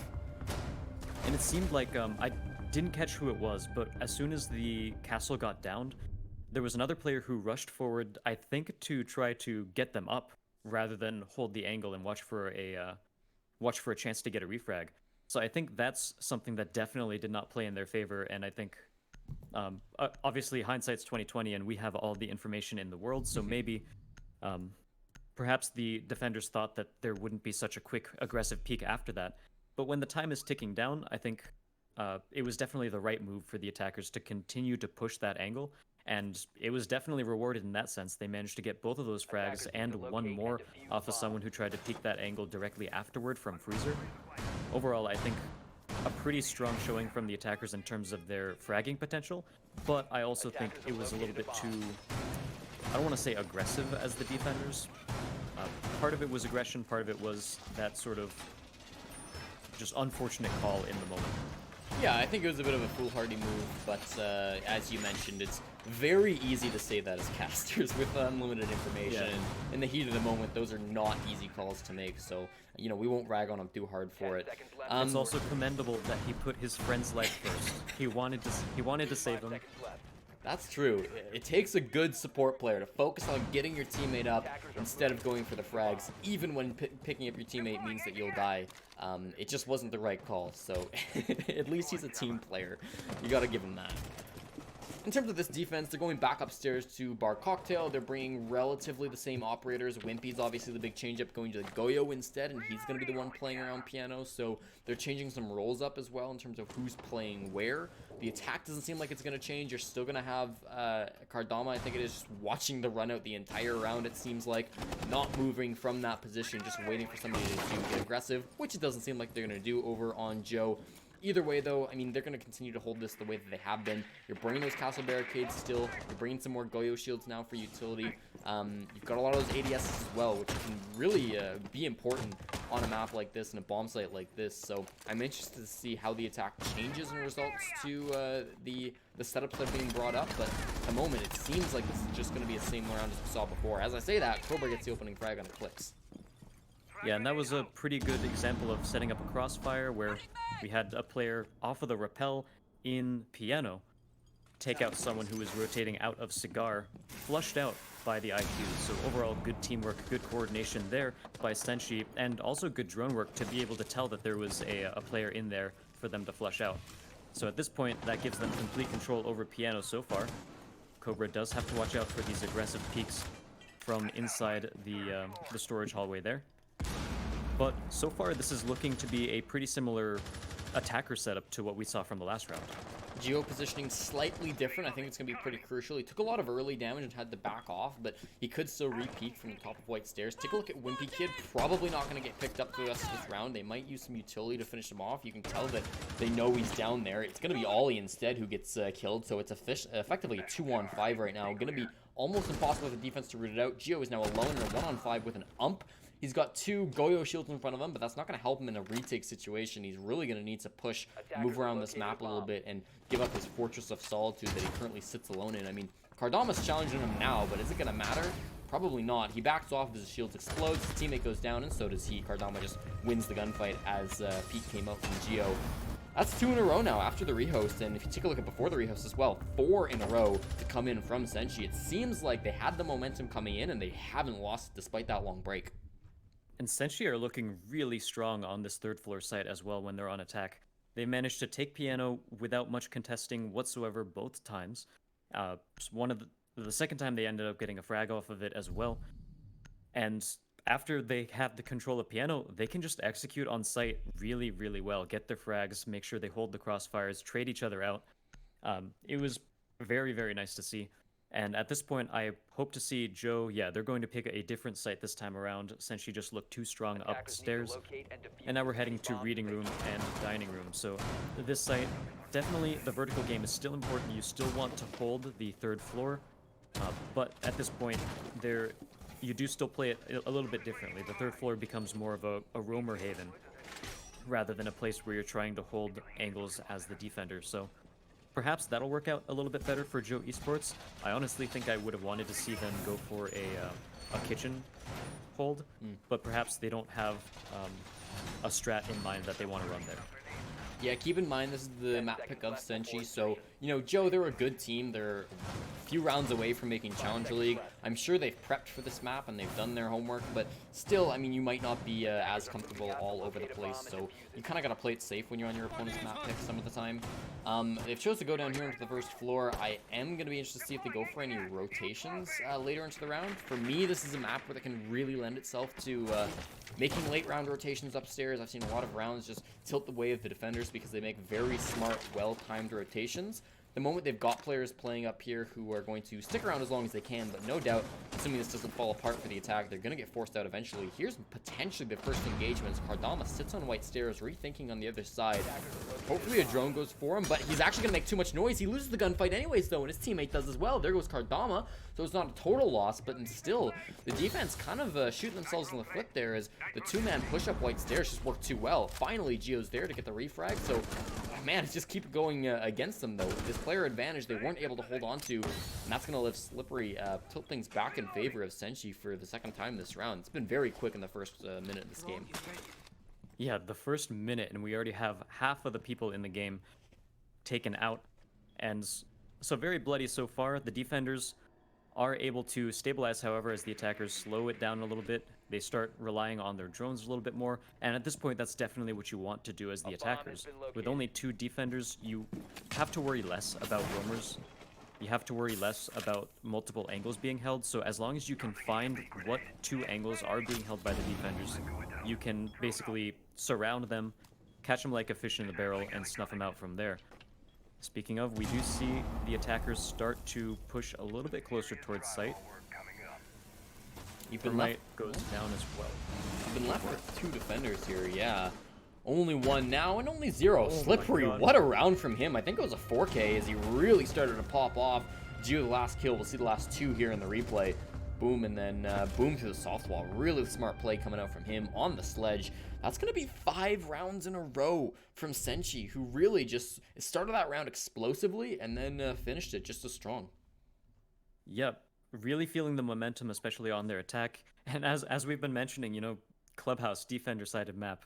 Cafe, defender-sided map. These teams don't care about that whatsoever. We're seeing attackers win all over and over and over again. And Senshi so far have not lost an attacking round, which is huge for them.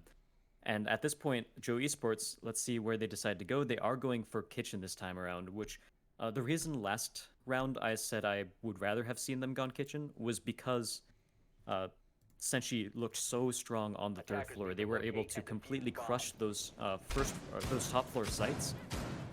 Whereas when you're going toward reading the second floor site, most of that defense still comes from the first floor, or from the top floor. You want to be able to hold out in the bar area. You want to be able to deny the attackers from playing the vertical game, but they got flushed out and killed on the rotations pretty much immediately.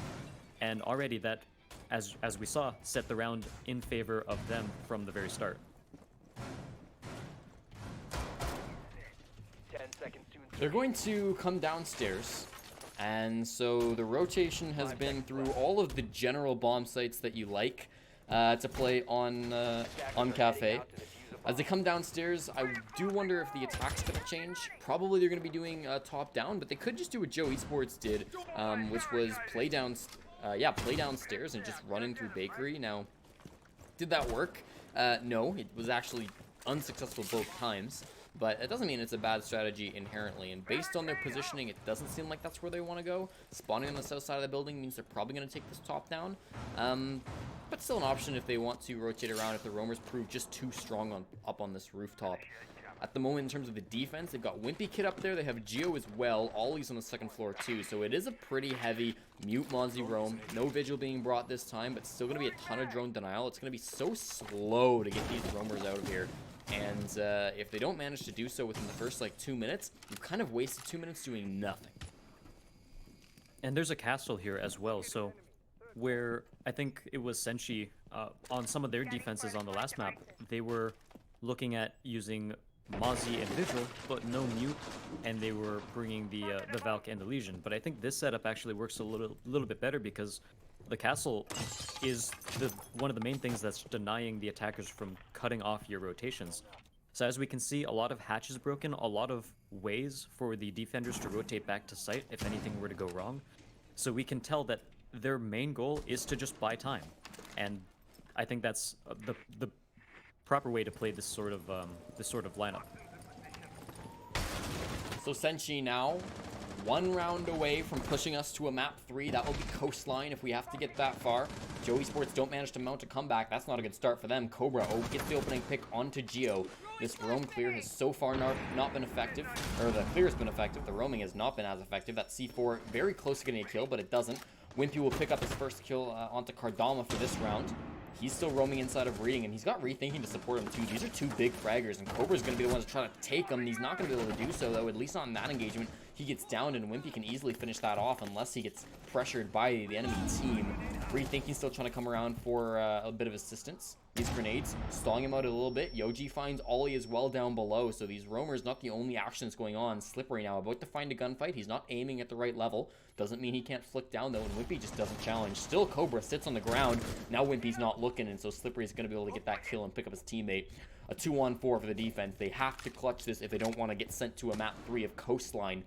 Rethinking and clicks, the last men standing. Rethinking starts it off good with a kill on a Slippery. You gotta find a couple more. It's a big roam game that doesn't pay off for Rethinking, and neither does the last one. It's gonna be Yoji with the final 2K, the last one from a Claymore, and Senshi are gonna push us all the way to map number 3. They're still in it, rooting for CL, and trying to help up their coach of KC. This is gonna be a map win for them. Absolutely, and I do like the fact that Senshi just looked so strong on their attack. They were helping each other out. The amount of times I saw one person flush a defender out of a location, only for him to run into the sight of another attacker, holding the crossfire, cutting off those rotations, it was huge. And I really that's something I really like to see, and that's something that gets more and more important the higher you climb in Siege. You know, once you get to Challenger League, that becomes super important, and that's one of the ways people get kills a lot. And in Pro League, that's like a staple of your strategy is to cut off the rotations and flush the defenders out. So I think it's definitely a good showing by Senshi, and their attack looked so strong. Let's see if they can do it again on Coastline.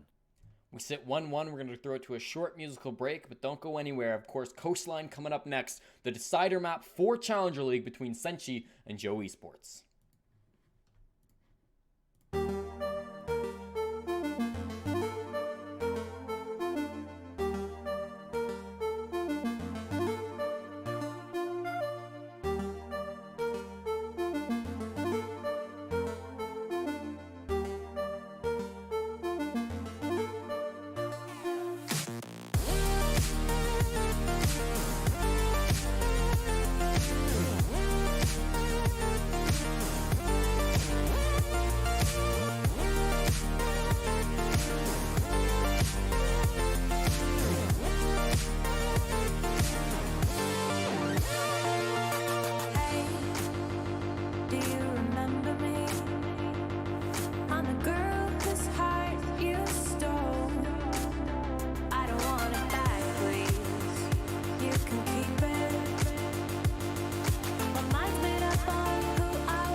Just believe me, even if the words don't come out, they're here inside my head, stuck inside my mouth.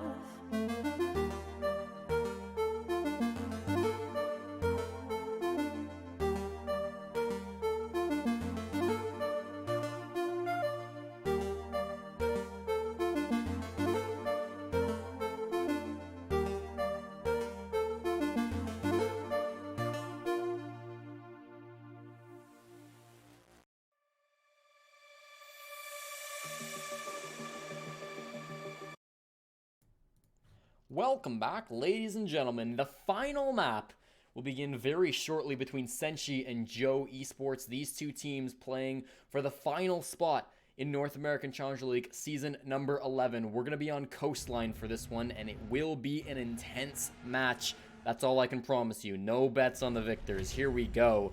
Already jumping in things. Senshi versus Joe Esports. I'm again joined by Keg on our observer, and then of course Azaraki co-casting with me.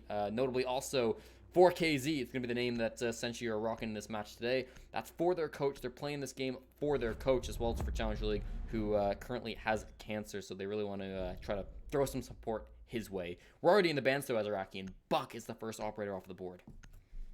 Buck. And we've seen Buck actually be played quite a bit so far these games. A lot of that comes down to the vertical play on both Clubhouse and Cafe being very prevalent. Of course, Coastline also known for some of that vertical play as well, especially over on the hookah side of the map. But the fact that Nomad is banned is also very strange too. We saw her played quite a bit during the last map, but I don't think it had too much of an impact. I think for the most part, we didn't really see too many situations where an air jab was triggered and there was a capitalization on it or anything like that. So that's the more interesting ban to me. Goyo, he's been played a lot so far in these past two maps, so I can definitely see the Goyo ban being one that's sort of a reaction to what's been going on in the series so far. I would agree with that as well. I would say it's a little weird just for Coastline, because personally I haven't seen a lot of Goyo being played here. Maybe on Kitchen a little bit. But that's just me. I'm sure these teams know what they're doing. I won't question what's going on. Before we jump into this very first round, though, I'll mention also there is another game going on for Challenger League qualifiers. That is PogChamp versus Bruh. It's happening on twitch.tv/BennyAUGold. You should be watching both these games because they're both very close. They also just entered into a map 3, so very close contests. You can tell every single team playing tonight wants to make it to Challenger League for all 4 teams. If you win this game, you're in. If you lose, you're out. There's no more second chances. This is it for the final season of North American Challenger League. So a lot of stakes going up. Both these teams in this match wanting to win. They definitely both deserve to win as well, but only one can do it. We'll load on into the map now. It is going to be a bar defense first thing in the morning. Means that you're going to have a pretty strong roam game. You typically always are going to have a strong roam game here on Clubhouse, so it's not the craziest thing in the world. This was also notably the map that Joe Esports played on Monday as the decider to figure out if they would make Challenger League or not. They didn't win it, of course. It was going to be a 7-4 victory against them. That was for Okami. So they've had some history here, and as I remember it, Joe Esports played a very heavy, very roam game on their defense. They did quite well, kind of threw it away when they switched over to attack those. So this will be interesting to see if they can actually replicate their success in the first half they had 2 days ago and go for strong roam games, or if it's going to be enough from Senshi to shut them down. It's definitely interesting to see, and oh no. Is Click's already going to be disconnecting? Oh, that sucks on the very first round, That would be very bad. Rethinking is just sitting there, wondering what's about to happen, and there it goes. That's definitely not a good start, especially on defense, and it's your Valk too. I should have seen how many cameras she threw out. Did you manage to catch that? No, I definitely did not, sorry. Yeah, so it's possible that she didn't even get to throw all of those out. Cardama manages to push into Aquarium first thing in the morning and take out Ollie. So that leaves us with a 3v5 already. Lion's still on the board. That's going to help deny some of the rotations from other defenders. And one thing I really like about what we just saw there was that they used an EE1 decharge as soon as they killed the Vigil. The reason I like that is because a lot of times roamers, again, like I mentioned before, they're usually best working in pairs. So if someone were to try to refrag for that Vigil, the Lion would be able to spot them out and shut them down before they manage to get into position. So I like that sort of interaction they have with the Lion there. Usually when I ask a question in a game, I'm expecting to wait a little while to figure out the answer. It seems like, though, Senshi do have an answer to the roam game that's being played out by Joe Esports. Already 2 players gone, one from the K, one from the DC for Joe Esports. So they're left with just 3. Not very strong roaming operators either. Not the best guns in their hands, but they can certainly still make this work. That other Lion charge will get utilized, and they'll actually catch off Wimpy Kid, who's forced to go for a rotate. He doesn't die because of it, but certainly his position will now be known to the attackers, who are looking quite good as they still work to approach this bomb site. They have the top floor control. They have cool vibe stairs. They don't have Yoji anymore, thanks to Wimpy Kid with the SMG-11, but this is still looking like not a bad push from them as they continue ascending downwards. Continuing off of that trend, Slippery does get another headshot as well.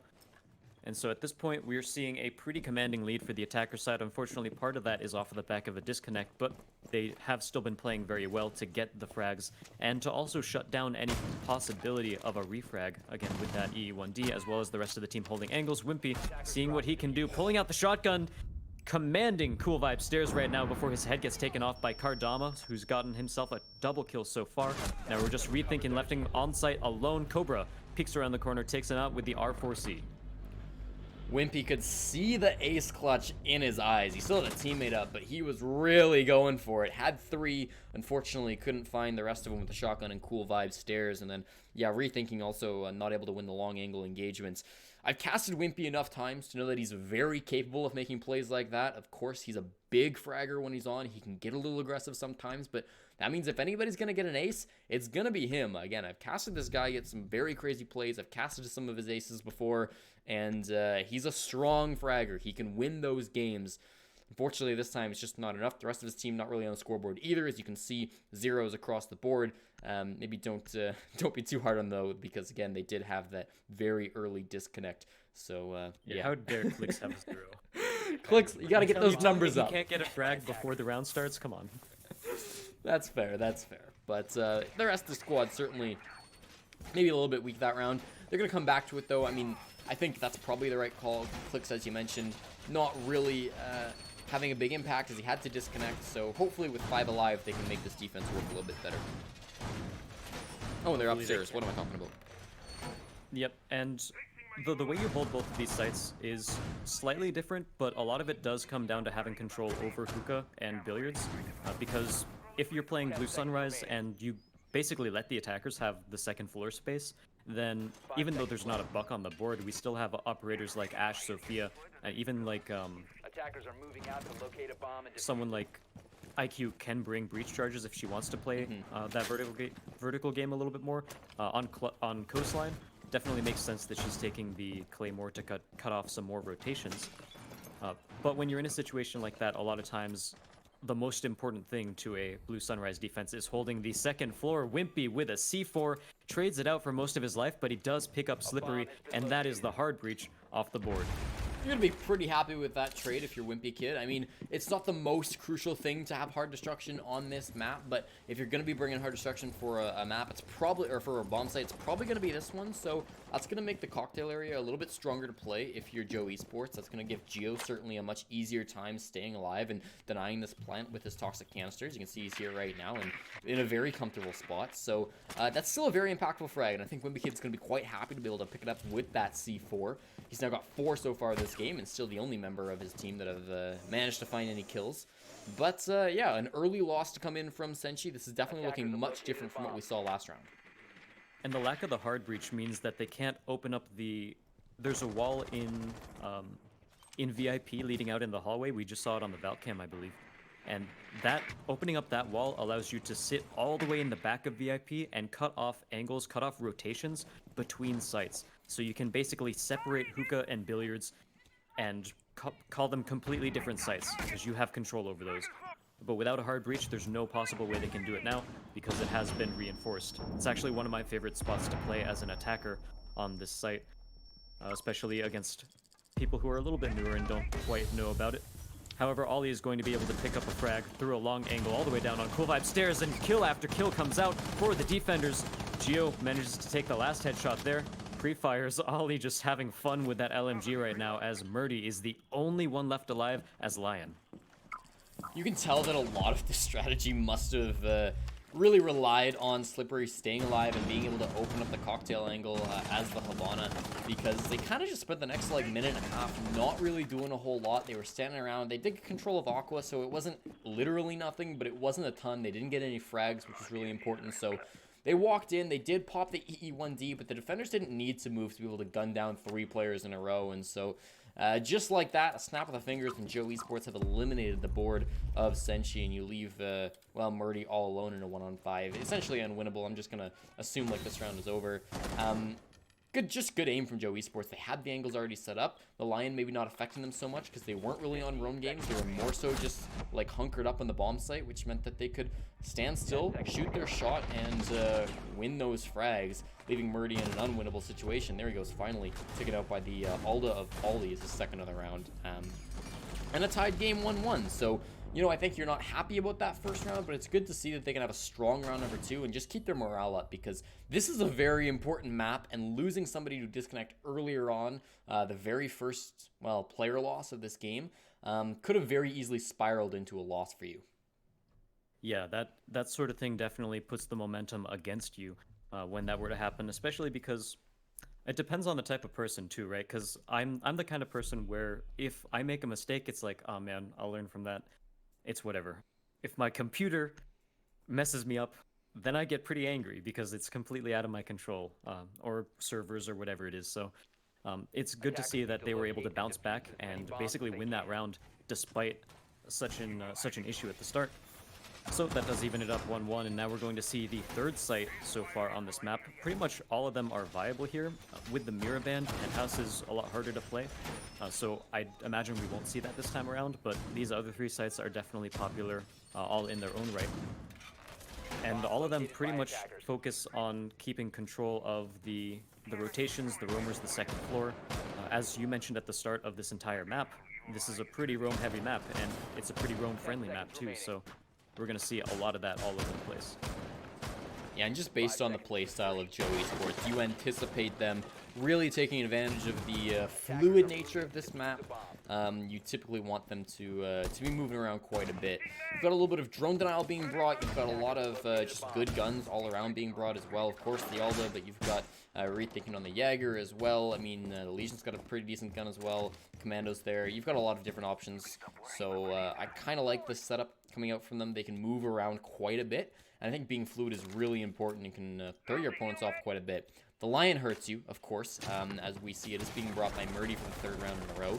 When Okami were beating Joe on this map a couple of days ago, they really liked the Lion. They also brought it with a Finka quite a few rounds in a row. They combined those 2 operators, and it was quite effective. I think the Finka's maybe a bit underrated, particularly on this map, just because of the way that you can push, and you don't really need that hard destruction. So, you know, there's definitely some good ways to play this on attack to counter those roam strategies, but as of now, Joe Esports has done a good job of taking advantage of it, I would say. And 1 minute left, or 1 minute down from the clock. No kills yet so far, which is the definitely the quietest round we've had so far out of the 2 we've already played. Wimpy setting up a C4 before anything happens, and Ollie, unfortunately, actually no, that's not Ollie.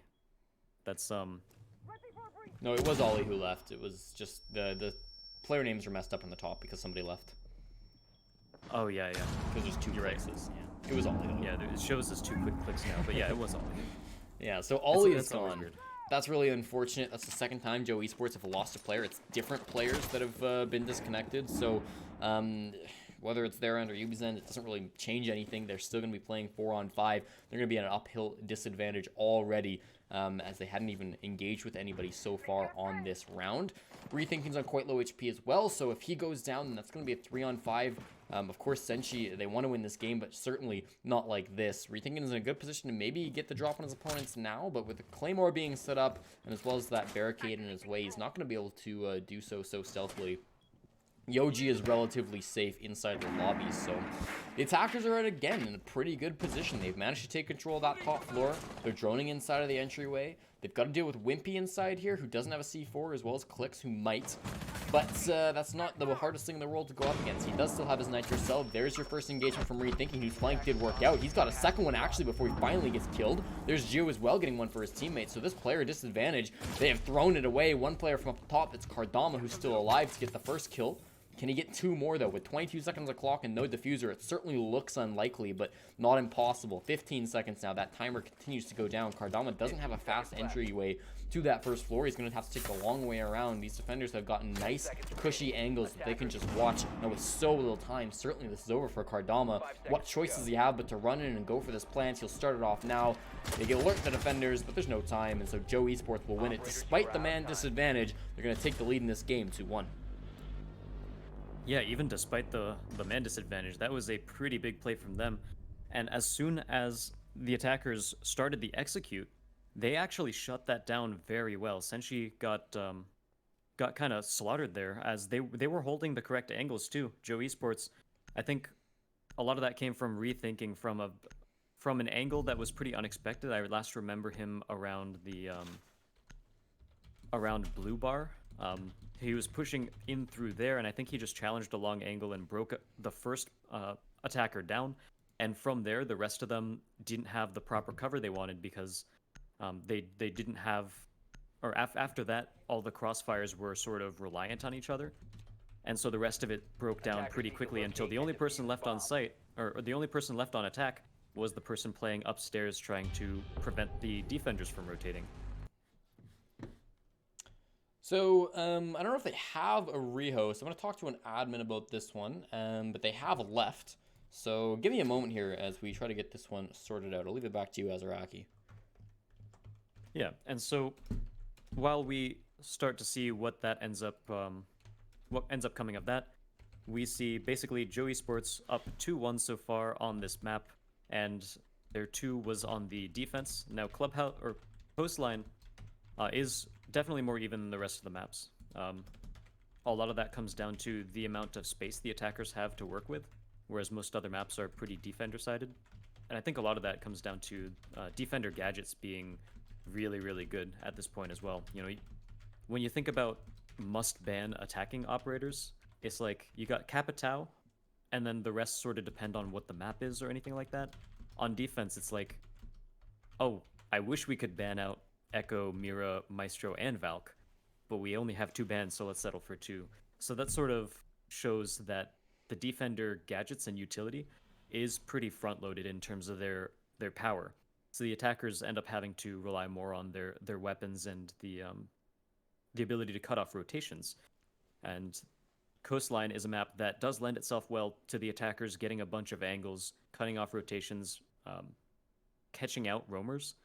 And that's part of the reason why we see the Coastline. I'm not actually super sure where exactly it sits now, but for a while it was attacker sided, which was super rare. And even if it is defender sided now, it's definitely one of the less defender sided maps in the pool. And it sounds like we don't have a word quite yet, so as we still continue to figure that out, we're going to talk about the paths these teams took to get here. Of course, when we look back at the upper bracket, Joe Esports, they ended up dropping their match to Okami, who ended up losing to Shook Squad, but that was already enough to bring them into the top 6. So Okami qualified. Senshi, on the other hand, they took a loss, as Cornpop said earlier, to Shook Squad in a 2-0 defeat. And now we're seeing these 2 teams fight it off. Meanwhile, on the other stream, we've got Bruh versus PogChamp, and that's on Benny Augold. And I'm actually going to check in and see what the scoreline is for that map too, or for that match too, because that is between Bruh and PogChamp. And that is also a pretty similar situation to this series, where the winner moves on to Challenger. The loser drops out and doesn't get to move on to Challenger, basically. This is the last set of matches that we will play for qualification. We are going to throw it to a little bit of music while we get this sorted out with the admins, but never fear, we'll be right back to you guys in just a sec.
right, sorry folks. We'll continue on with this one. That is my bad in terms of the rehosts. Yeah, we are we're good to go back into things. Of course, we are here on Coastline. We'll jump into the live match right now, and this is again going to be Joe Esports versus Senshi. This is for Challenger League. 2-1 is the current scoreline, and we're going into Blue Bar Sunrise. Yep, going back to Blue Bar. During the very first round, this didn't end up working out too well for the defenders, but again, it was a disconnected round, so you can take that one with the grain of salt. However, this time around, it seems like they're running a pretty similar setup. No Mozzie, however. I believe they ran that the first time. Memory doesn't quite serve me correctly there. We'll see about that. But looking at the attacking lineup, we potentially have a 6th pick onto Dokkaebi, which would definitely be new. Serves a pretty similar function to Lion, where it's in the category of anti-roam operators for attack. But one of the things that Dokkaebi does bring is smoke grenades, which is very big for attackers deciding to play for a smoke plant strategy. So they're back to the bars, of course. This has been opened up after Senshi... Oh, no, it's always been open. They just lost it, so they chose not to come back here, which is probably the right play for Joe Esports. They're going to attempt to hold it still, though. I guess just not favoring Penthouse and Theater, which is fair because with Miraband, as you mentioned a little while ago now, that's quite a difficult bomb site to hold on to, so... They're going to get off of it. Take a look at this operator lineup. Now, the Dokkaebi has been commented on. I will be very interested to see how they use those in terms of the frag nades being brought out. They're not bringing any other frags. Of course, IQ does not have those anymore. So, that could help you out a little bit if you're trying to root out these roamers. The phone call frag grenade combination is one that's always fun to see. It's also a shift away from the Lions, so similar jobs, but not quite the same way that they accomplish it.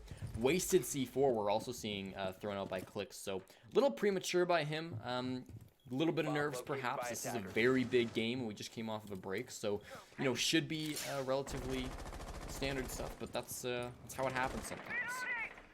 Definitely interested to see how much the defenders put on the roam game, because it's very important to deny hookah from the attackers, otherwise they'll be able to play the vertical game as much as they want and cut off any rotations they need into Blue or Sunrise, or even between the sites as well. And at this point, all of these players have been playing long enough, they've been practicing long enough to know exactly where on the floors to break in order to cover right above a certain doorway. And so we're probably going to see that start to come out soon as the attackers have gotten control over hookah. They're droning it out, and they see that the defenders aren't really putting a lot of emphasis on getting them out of here. Ollie is on the 2nd floor, but he's all the way over in guitars, and he's going to get taken out. Cobra hears the vibrations from his cell phone and gets a quick headshot. That's a really big frag coming out, too. That's one of the big roamers off the board. You gain a lot of map control after picking that one up. You can now play pretty vertically, as you can already see Kardama starting to open up these floorboards thanks to his breaching charges. So, you know, even with the buck being banned off, you still have a lot of options on what you want to open up on this map. So I like that they're able to flex onto these other operators with self-destruction and utilize this to their advantage. The man advantage is going to help them quite a bit too. A lot of breaching charges being brought, actually, with the Twitch also bringing some. Means that there's going to be not a lot of angles Joe Esports can play on the bomb site. Means they're going to have to spread themselves out a little bit more. They're going to have to play some players off sites. They're going to be really, really careful with their rotations. You can see Slippery right now just watching a very common angle back behind the bar, but nobody's there because they can't really be at all. Clicks in pool entrance. He's about to get a frag if he's not, if Murray's not careful, but thankfully he breaks that and backs off once the gunshots come on in. He'll let his teammate peek that instead. Clicks is going to go for the rotate, though, because he knows that he doesn't want to stay inside of there when two players are starting to barrel in and they know he's there. 25 seconds on the clock. They got to get going here if you're the guys over on Senshi. The window's still being opened from Clicks. He's in a good spot to challenge this. Can he win the gunfight, though? That's the question. No. The rest of his teammates also all losing their lives. Cobra got a team kill, but otherwise, this has been very good for the attack.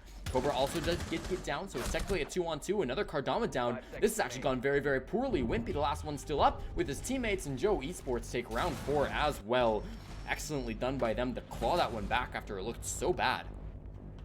Yeah, the retake managed to work really well in their favor, and a lot of that comes down to being able to take the defender or take the person who is planting and down them to make sure that someone would have to run over, pick up the diffuser while in line of sight of whoever downed the first person, then rush over to a safer plant spot and plant it. And at that point, the attackers, and I think rightfully so, decided that it was too risky and they decided to go for the gunfights.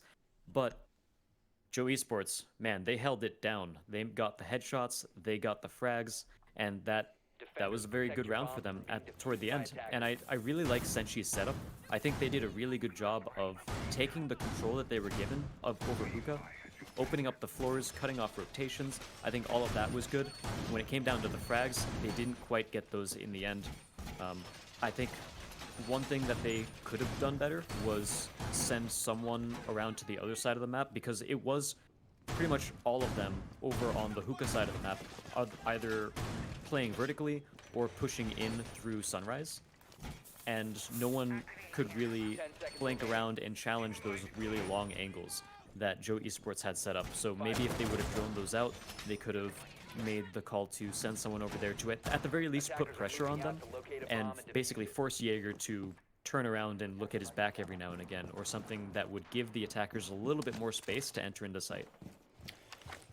I would be worried about momentum after a short pause like we just saw, but clearly Joe Esports are able to pick it right back up, and that's a good round for building momentum too. One that really came down to the wire, but your teammates clutched it out when it was so important to do so. That's excellent to see from Joe. Now they're going to be defending back on the Hookah bar site, or Hookah. Hookah. So they're here now. Yeah. And so they're going to be trying to hold it down. The attackers are taking the bottom floor first, which is relatively standard. There's not typically going to be any roamers down there, especially just given the setup. I mean, you've got Wimpy Kid, who's going to be over in Penthouse, which is not a bad place to be, but still not going to be down roaming on that first floor unless he wants to go for a later round rotation. Click's also in a good spot to rotate if he wants to. Rethinking he's on stairs, but this is harder to rotate through. We'll see if they want to play that way. Click's right now rotating over towards 90, tells me probably not. But it's good that they're at least taking control of that first floor. Without a buck, it's hard to play vertically upwise, but you can open up rotations for yourself and give you more room to move around with. Yeah, and you nailed it right there. The main reason we're not seeing a very big defensive presence downstairs is because there's no buck.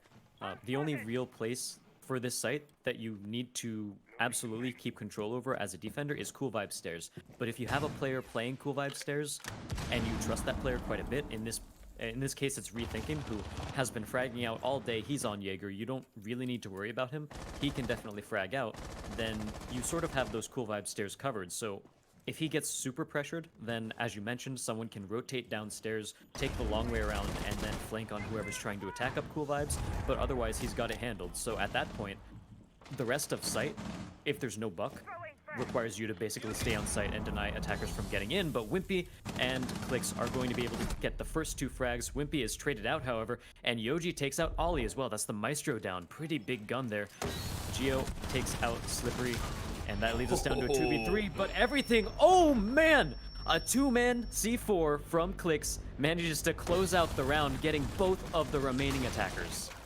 And that's what I'm saying, the late round rotations to that first floor. Sure, it was cleared out by Senshi early, but then Joe rotated downwards. You saw both Clicks and Wimpy Kid go down there, get a kill apiece, right? Somebody on site gets a pick as well. You do lose Wimpy, but then nobody's watching for that player down below. Again, it just doesn't seem like there's going to be much vertical play with no buck on the board, but wow, what a great C4 to come from Clicks. He's able to get the last two frags as well as the opening pick in that round.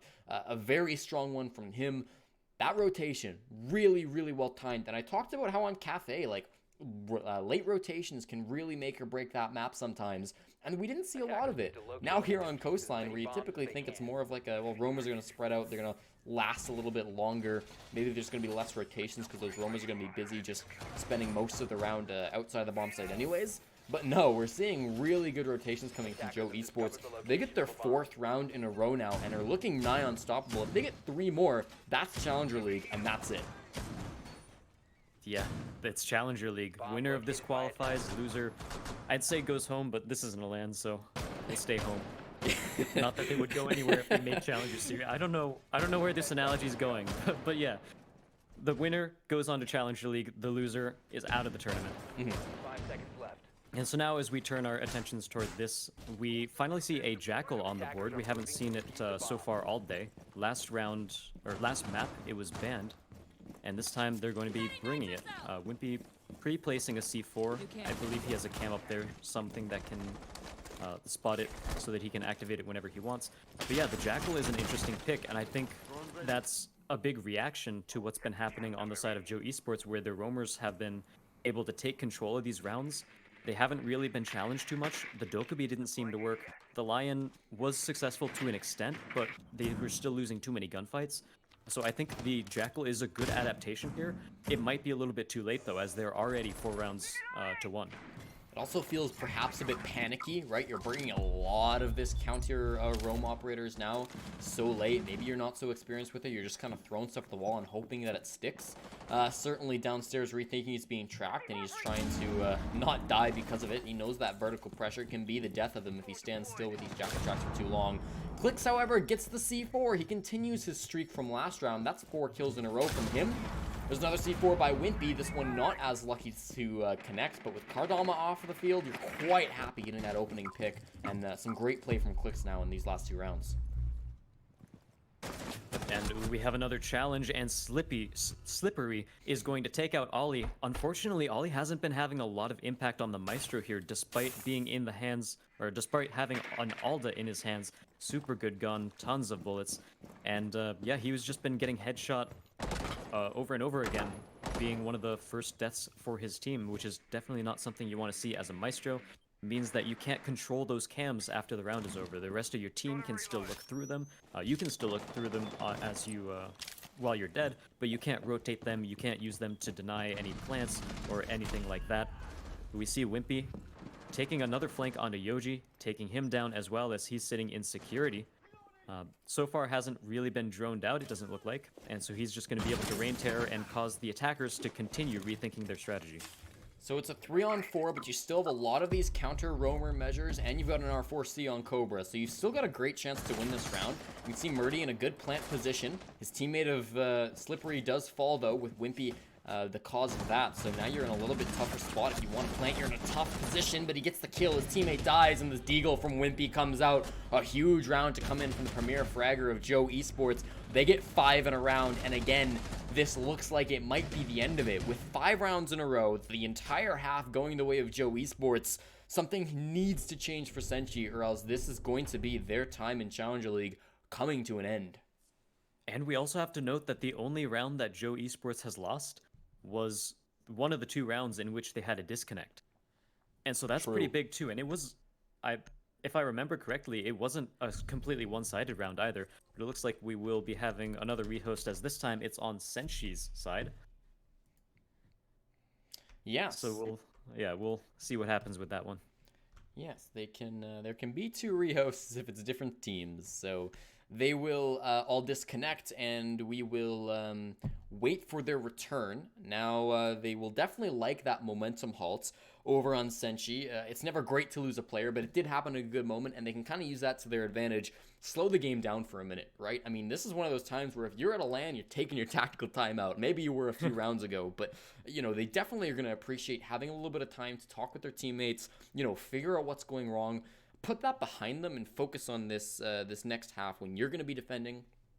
You can, in some senses, you know, set the stage a little bit better for your team. It's going to be kind of on Joe to set the pace, but you can set up the pieces, you can put players where you want them to go, and then hopefully you can turn that into a few round wins. And for Senshi, not that losing a player is ever good. Of course, if they lose a player later on, they can't use that rehost, but that's going to be quite useful to them to halt momentum right now. So assuming their internet holds out for the rest of the game, they can take a second here, and I hope this means that they can come back and start winning some rounds, because Joe Esports, if you're just joining us now, have been dominant with a 5-1 half defending on Coastline. That's quite good. It is quite good, for sure. And as you mentioned during the last map, having a disconnect about at the same time as you switch sides is pretty good to be able to reset momentum, so perhaps Senshi might be able to grasp onto something there, take a round win, take these small victories and start building their own momentum to try to take down Joe Esports. But at this point, when you're Joe Esports, you won 5 rounds in a row. You almost won the round you lost, which was one that had a disconnect in it. You're probably still feeling pretty good despite the fact that this rehost is happening. And we already saw that in the 3rd round, I believe, or after the 3rd round, Joe Esports had another disconnect. That one they were forced to rehost, whereas the first disconnect, they came back during the round. And that didn't break their momentum at all. They were still looking very strong. So I think at this point, Joe Esports might have a set of momentum that they're not going to let go of. I will say that round right after the rehost, round number 4, it almost looked like it was a momentum stopping round. I mean, the way that went, it was tilting in the favor of Senshi, and then Joe Esports had some clutch plays at the end to pull back. Like, I think it was a 2-on-4 and win that one. So, you know, that might have been like a momentum resetter. I don't want to say that they're immune to losing their momentum. I think it can happen to them. But I think the last time it happened, 3 rounds ago, they did a really, really good job at just halting that, right? Getting your momentum back immediately, not letting it slip away. And Senshi definitely failed in a sense to recapture that momentum. They didn't have it at all throughout this first half. So this has been a difficult one, and especially you take a look at the journey these teams have made. I mean, Senshi have come so far in these qualifiers. They're going to have 6 more rounds in the regular time to try to bring it back, and then potentially an overtime after that. We're on Coastline. This is for Challenger League. Senshi versus Joe Esports. Joe Esports playing for the CL spot. Senshi as well, also playing for their coach KZ, who's come down with some illnesses recently. This is an important game for both teams. A 5-1 scoreline is very nerve-wracking to go up against. Joe Esports, however, 2 rounds away from CL Season 11. We're seeing a Mozzie being taken by the defenders here. Of course, this could still be 6-picked at the end of the day, but it looks like they'll 6-pick onto a Valk from a Maestro, so actually opting not to go for the Maestro. And on Coastline, there are some long angles you can hold with that, but so far when we looked at Joe Esports' side of the defense, Ollie was getting shut down pretty easily on the Maestro, so maybe both of these teams are figuring the roam strats are going to be the ones that bring better showings when they're playing this sort of map. And so it seems like the Valkyrie is going to help them out with that a bit as well. On top of that, this is a kind of map where the attackers, there are a lot of places where they can stay outside of the building and still have a very good impact on the rounds, still cut off a lot of angles. And the fact that you can obviously toss Valk cams up onto the roof or out the side of the building helps to basically prevent that style of play and allows your teams to get some extra runouts.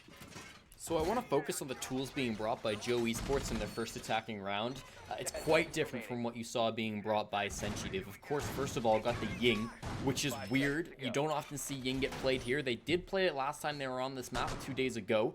I think they played it 1 round, ran in, died. I think they got perfect rounded and didn't play Ying ever again. Maybe Ollie's feeling it a bit more today. I don't know. They've also got the gridlock to counter those roam strategies, so you're not directly engaging with the roamers, but you're at least cutting them off so that the flank is going to be less of an issue. That's a different way to deal with it, but certainly still a valid one. And then the sledge, the other big difference in operators. Despite the buck being banned, none was ever really brought by Senshi, so you know, you don't need to rely so much on the secondary self-destruction. You really can commit Geo to it, and then hopefully with these floorboards being opened up, that can help them. I'll say, though, they're playing up top, so it's not going to matter too much this time. Wimpy is dead very early on thanks to Kardama playing in Office. That is a big pick. Not maybe for utility, but based on the fact that Wimpy Kid has been the star player, that's a huge one for half number 2. And speaking of peeks and runouts, we have Clicks almost getting taken out, and Slippery actually goes for another peek. He gets a second one, almost gets the third, but Kardama finishes it off. And now Rethinking is the last one left on his team. Senshi have brought this round way back in their favor after the rehost and the side swap. Now, maybe it's a coincidence, but that's 2 rounds now where I've seen Joe Esports bring in a Ying, rush in, and almost get perfect rounded. It wasn't a perfect round this time. There was 1 kill picked up by Rethinking, but I don't know. Every time they go for a Ying strat on Coastline, twice in the last week that I've seen it, it just really has fallen apart. Good start from Senshi to get their momentum back after that really horrible first round. As you mentioned, the aggression was just non-stop. The peaks kept coming in. Murdy really was getting aggressive. Oh, he wasn't the one on the yellow, was he? That was Kardama playing on the yellow, wasn't it? It was a Slippery. One of the two. I think Kardama was the Mozzie, right? Okay, so Slippery on the Ella, that makes more sense. Slippery on the Ella just really getting aggressive every single opportunity he could. Some kills picked up by Kardama as well. That was just some really good aggressive gunplay that won them that round. And you can tell they're not afraid of Joe Esports. They're saying we're down 1-5. You know, backs are against the walls. Let's just give her, and they sure did. Really well played by them. They're going to continue to not be up against match points. Yep, and seeing this next defense, they're going for a blue Sunrise hold this time around instead of Hookah. So the sledge will be slightly more useful. However, if they get destroyed before they even enter the building again, then it's not going to matter too much in the end. But we do see, yep, the mute Mozzie visual. On this map, I think there are more ways for the attackers to deal with it than on a map like Clubhouse, where, for example, in Clubhouse, if you're an attacker trying to flush out the second floor, it can be pretty hard because there are not too many ways for you to get deep into the building, whereas Coastline's basically a donut, so there are a bunch of different ways that you can get lines of sight, different ways you can get inside the building, so it's harder to completely shut down the information game by focusing it all on a couple of choke points or a couple of stairwells. I think it would be fair to make the comment that Joe Esports might be getting a little too aggressive with their lead. The last time they were here, they got 3 very dominant round wins in a row. They went up 3-0, and then they lost 6 in a row. And I felt like a lot of the reason behind that was just due to the fact that they were getting a little too over-aggressive, a little too antsy. You know, you're 4 rounds away from CL, you kind of start throwing things away. They lasted longer this time before they started to throw stuff away. But this could be a repeat. It's too early to say, but just keep that in your minds because this is something that Joe Esports have done before. If they're not careful, it could slip away again. That's a great start. There it continues. Ollie gets the refrag on Slippery. Cobra is there to take down Geo, who had thrown the initial grenade that had gotten the initial kill.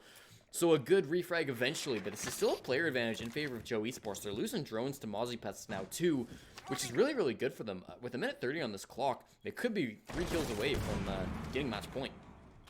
Yeah, with the sledge off the board, they're going to be missing a little bit of the soft breach for vertical play. However, the rest of their team, they've still got a pretty decent selection of tools. You got the impact nades from Zofia, and you have the super shorty from Gridlock. There's still a bunch that you can do, but it seems like the attackers are starting to focus their attentions a little bit more towards sight. Murdy peeks around the corner, takes the head off of Mozzie, and he actually gets out with his life as well. Rotates all the way back around to Bar. Gridlock track stingers are going out, but can the plant be denied? It looks like it will not, as the attackers take the round even farther into their advantage with a successful plant. This is a winnable post plant if you're the defenders, but you've got to be able to get aggressive on these outside players. They're not holding impossible angles to challenge, but you've really got to be able to sort them out before you can go for this diffuser. One can diffuse while the other covers. Looks like that's the plan. Cobra started, but it was a fake. Murdy's taking a bunch of damage. That's not over here by the entryway. Clicks will walk on in through the soft wall, gets the planter, or the counter to planter, I should say. And the last player as well, rethinking, gets this kill inside of the entryway. So really great job by them to be able to win that post plant. It's match points, Challenger League points, for Joe Esports, 1 round away from CL Season 11. During that last round, we saw Joe Esports play the post plant pretty much perfectly. We had one person at each doorway. At the very end, we saw someone climb in through the, oh geez, I don't know what direction it was, but through the window into Sunrise. So he was holding that angle, and they knew that both of the defenders were basically in that little cubby where the bomb is. So if either of them tried to push out at all or rotate out, whoever was watching that window would be able to kill them. And then from there, we had both of the other attackers sitting on opposite angles in this, in the little foyer room right there.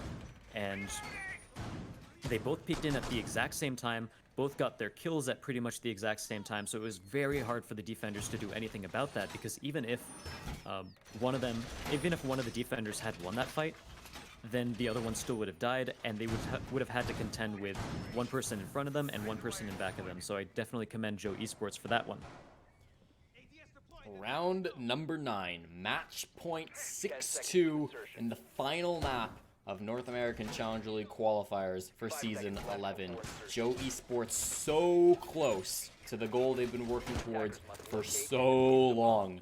They want this so badly. They're the only team that were able to win an open qualifier other than OTF and also run it back, both of whom have been eliminated in this tournament in the closed qualifiers. They would really like not to follow the same fate. They're here now with, well, 4 possible chances to close this one out before we head to overtime. This is when the nerves are going to start getting to you. They have to attack onto the kitchen bomb site. There are some pretty spread out roamers they're going to have to deal with. Of course, Cardama's a little bit running away, but they can try to deal with that through vertical pressure. They have put a couple of players up top here. They've, of course, got the Buck as well. So a couple different strategies they can employ. Slippery opens the round with a frag on the clicks. That's going to be the first roamer you don't have to worry about. He's just sitting inside of Sunrise. And roam clearer, I should mention. Sitting inside of there makes that it's going to be a little bit better for Senshi to hold this one down. 1 minute off the board, and again, that opening pick working very well in the defender side, especially as the gridlock. And now, as we can see, things have slowed down a little bit as well as the attackers are taking their time entering the site. Want to be sure that the roamers don't get any more prevalence than they've already gotten. Really late cam by Slippery, but it's pretty good actually sometimes if you want to hold on to one Valk cam so that you can use it on the fly to react to wherever the attackers are pushing. And if they're going to start putting emphasis on the office space over here, then so be it. He has a cam right there ready to watch it, and we'll see if the attackers find it. But over on the other side of the map, we saw Geo end up getting killed, so that brings the round even closer to the defender's side. Senshi winning it out a little bit, little by little, as we get down to 1 minute left on the clock. Here's a big engagement coming in from Rethinking, trying to pull this one back for his squad. He's now going to be alone in the 1-on-3 to clutch this one. Takes too much damage, though, and so it'll be the round going the way of Senshi, saying, "We will not die today."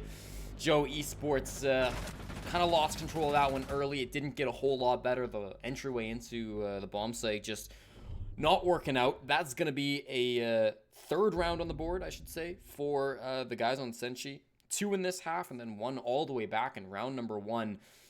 They can start the comeback now, but again, throughout this entire time, their backs are going to be against the wall, so they can't let it up. Yeah, they absolutely can't. They need to ride the momentum, and one thing I would like to see Joe Esports switch up from that last round was that they pretty much barreled in toward the same half of the map. I think they could have used some of that time that they were given to cover more angles and do a little bit more of a thorough job on the roam clear before they decided to start going for the execute.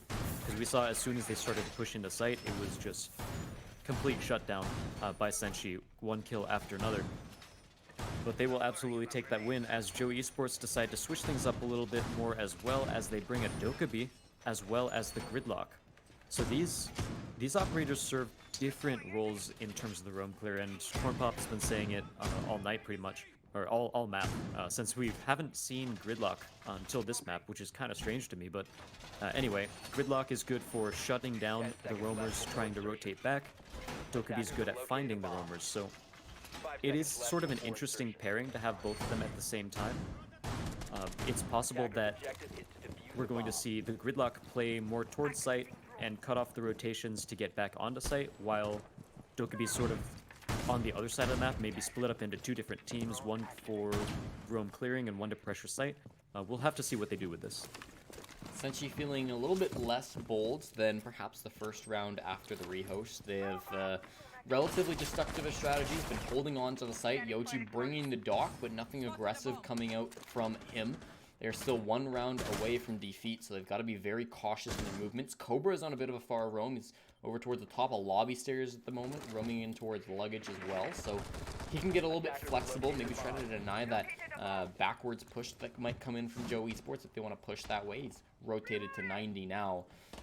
If you're the attacking team in this sense, like Joe Esports are really going to need to focus up because they can't just let this one run away. They did just catch somebody on drones downstairs, so they're going to at least know someone's down there. A big pick comes in from Cobra, and at the same time, he got a second one.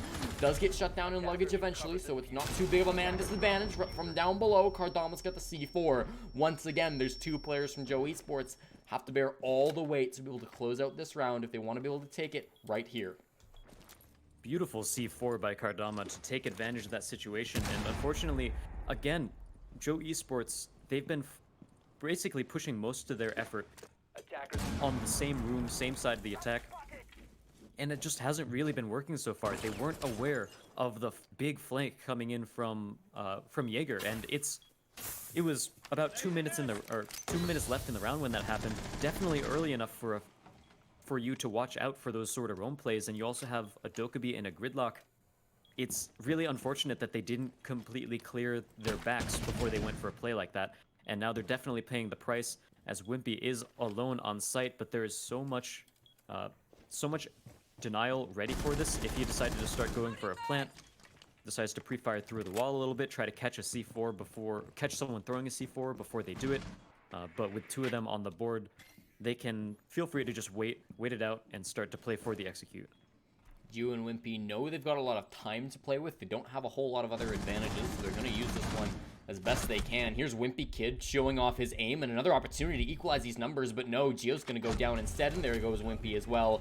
Murdy with the shotgun just peeks on out and will shut this round. Make it a closed case. Senshi will continue on with their 2 in a row now. They're a bit of a streak they're starting to roll with. If they can get 2 more, then we're headed to overtime. And this is looking more and more doable. I mean, we got to a 6-2 scoreline, and you don't typically think that that's going to, mount into a comeback. But they've now doubled their round count. They're only 2 away from making this happen. It's kind of looking possible here. It definitely is looking pretty possible. Again, I want to see more drone work, more spreading out and covering more of the map from Joe Esports instead of focusing everything they have on 1 or 2 rooms. It's not quite a strategy that tends to work on a map like Coastline. I don't know why I was about to say Consulate. There's so many maps that start with a C. Anyway, on Coastline, where roamers are so prevalent and we see so much vertical play happening. Like that C4 was huge, and that flank from Cardama was huge. Those are the things that we need to see Joe Esports start to shut down, and they need to channel some of that energy they had toward the beginning of their attack. And I doubt you've forgotten, but to keep in mind what's online, the last spot for North American Challenger League is up for grabs based on this map. I say the last spot because the other spot has just been claimed. Congratulations to PogChamp for securing the second last spot in the North American Season 11 Challenger League. That means there's one left, and it's going to go to either Senshi or Joe Esports. Joe Esports, if they can get 1 round, then it will be theirs, but they've been on match point for 2 in a row now here, and they've let both of them slip away. They're going to be attacking onto the bars, so this is statistically going to be their best shot. This is the bomb site that is the most attacker-sided here on Coastline. I believe it's the most attacker-sided that actually regularly sees play out of the entire map pool. So this is definitely going to be going their way statistically. However, you got to keep in mind their mental state. You got to keep in mind the momentum. You got to keep in mind that sometimes the players on Senshi just frag out and you lose, and you can't really do anything about that. So pressure's going to continue to be high. It's going to be high for the rest of the night for Joe Esports and Senshi. Senshi have been on a roll. They're playing this one a little bit more aggressively than we've seen the last couple of rounds. Look at Cobra playing on the Vigil, being a very wide roamer, just going all over the place, being very elusive. You've also got Murdy, who's been very good on the Ella. Now, just as I say that, he gets gunned down by Ollie. You're going to make a round happen. That's a good way to start it. And Ollie's been showing up quite a bit with the AR-33 whenever he plays Thatcher. It's been a couple of rounds now across different maps where he's done that. But yeah, he's absolutely been showing up, especially since we haven't really seen Wimpy step up since that first map and part of the second map. He's been a little bit cold. He cooled off a little bit after those.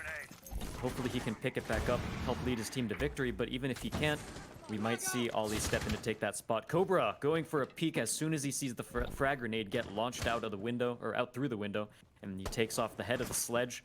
So that evens it up.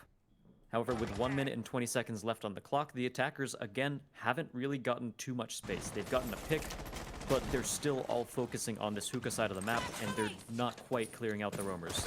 Oh, there's a great opportunity, and Clicks capitalizes. Cobra, who'd gotten a very good frag a few seconds ago, will get traded, so the player advantage goes back towards Joe Esports. 3 kills away from Challenger League now. These players down below are really starting to feel a lot of pressure. Of course, this is where the bomb site is. You've got that top floor cleared out. You got to focus on the guys on site. You made your way into the pool entryway. Ollie is here now. Yoji's going to be able to try to stop them from planting with those toxic babes, but doesn't have enough to hold around. Slippery's going to go down too as he tried to push just a little too aggressively, rethinking watches. Now you've got 2 defenders who need to hold this down or else you're going to be done in this tournament. Ollie is watching the angle that Yoji is about to push. He does get caught off by that Grismont, but Yoji hits the shot. So Wimpy's not going to be a factor any longer. You're only 1 player away, and this is a great play from Kardama, who denies the plant. Now that's Diffuser down, and these attackers aren't in a great position any longer. They lose 1, they lose both. Joe Esports, no! Hey ho, what do you know? They're going to secure Challenger League season number 11, narrowly winning that last 1v1, and what a play from Ollie, who's been the star player all night long. A huge play to end a huge match and grab the very last spot in Challenger League. Congratulations, Joe Esports. Ollie brings it home for Joe Esports. That was a beautiful set of frags by him. And you know, at the start of the night, we were on Clubhouse. Ollie dropped a 0 for the first few rounds, but we were talking about how he was still bringing impact to his team, whether it be through bandit tricking or through denying space for the attackers. But as soon as he got the space to act, he took it and ran with it. Second and third map were all his. Very good job by him, but we absolutely need to shout out the rest of that team too. Clicks, Wimpy, Rethinkin, Geo all had very good roles to play, all very good drone games as well. But that is absolutely not to say anything bad about Senshi, who played a phenomenal game themselves as well. This was such a back and forth series with both teams not only showing off good fragging play, but I was also pretty impressed with some of the strategies that have been coming out from both of these teams too. Every now and again when I've casted Challenger League throughout the past couple of seasons, most of the time some of the games I've casted ended up being sort of a frag fest where it comes down to the aim battles. But both of these teams, again, showed off some pretty nice strategy. Both these teams had some younger players who've been working away for a long time, despite the fact that they're a little bit newer, but man, oh man, they sure deserved it. Well done to Joe Esports. It's not much of a consolation prize, but some really good play from Senshi as well, who were playing this game in honor of their former coach, KZ. I think they did him proud, despite the fact they lost this. They played so well in this best of 3, and they can. It's going to be tough, but I think they can hold their head held high based on how they played this matchup. That's going to be it for us. That's going to be it for the qualifiers. This was the last game. The other one ended just a few minutes ago. So I'd like to thank everybody for coming out and spectating, playing, you know, casting, whatever role you had in these qualifiers. It's been a long few months, but they are finally over. Our 8 teams are secured. Sonics, the former Rise Nation, Shook Squad, EXG 2.0, Okami, Reckless, PogChamp, and now Joe Esports will be competing in a little while in Challenger League Season 11, the final season, the one that matters maybe more than any other. I've been your caster, Jesse J. Chick. Thank you so much, Azaraki, for joining me on this final game. Thank you so much, Keg, for some wonderful observing tonight. I hope you all have a wonderful evening. 4KZ. 4KZ. We'll see you in Challenger League. Bye-bye. Good night.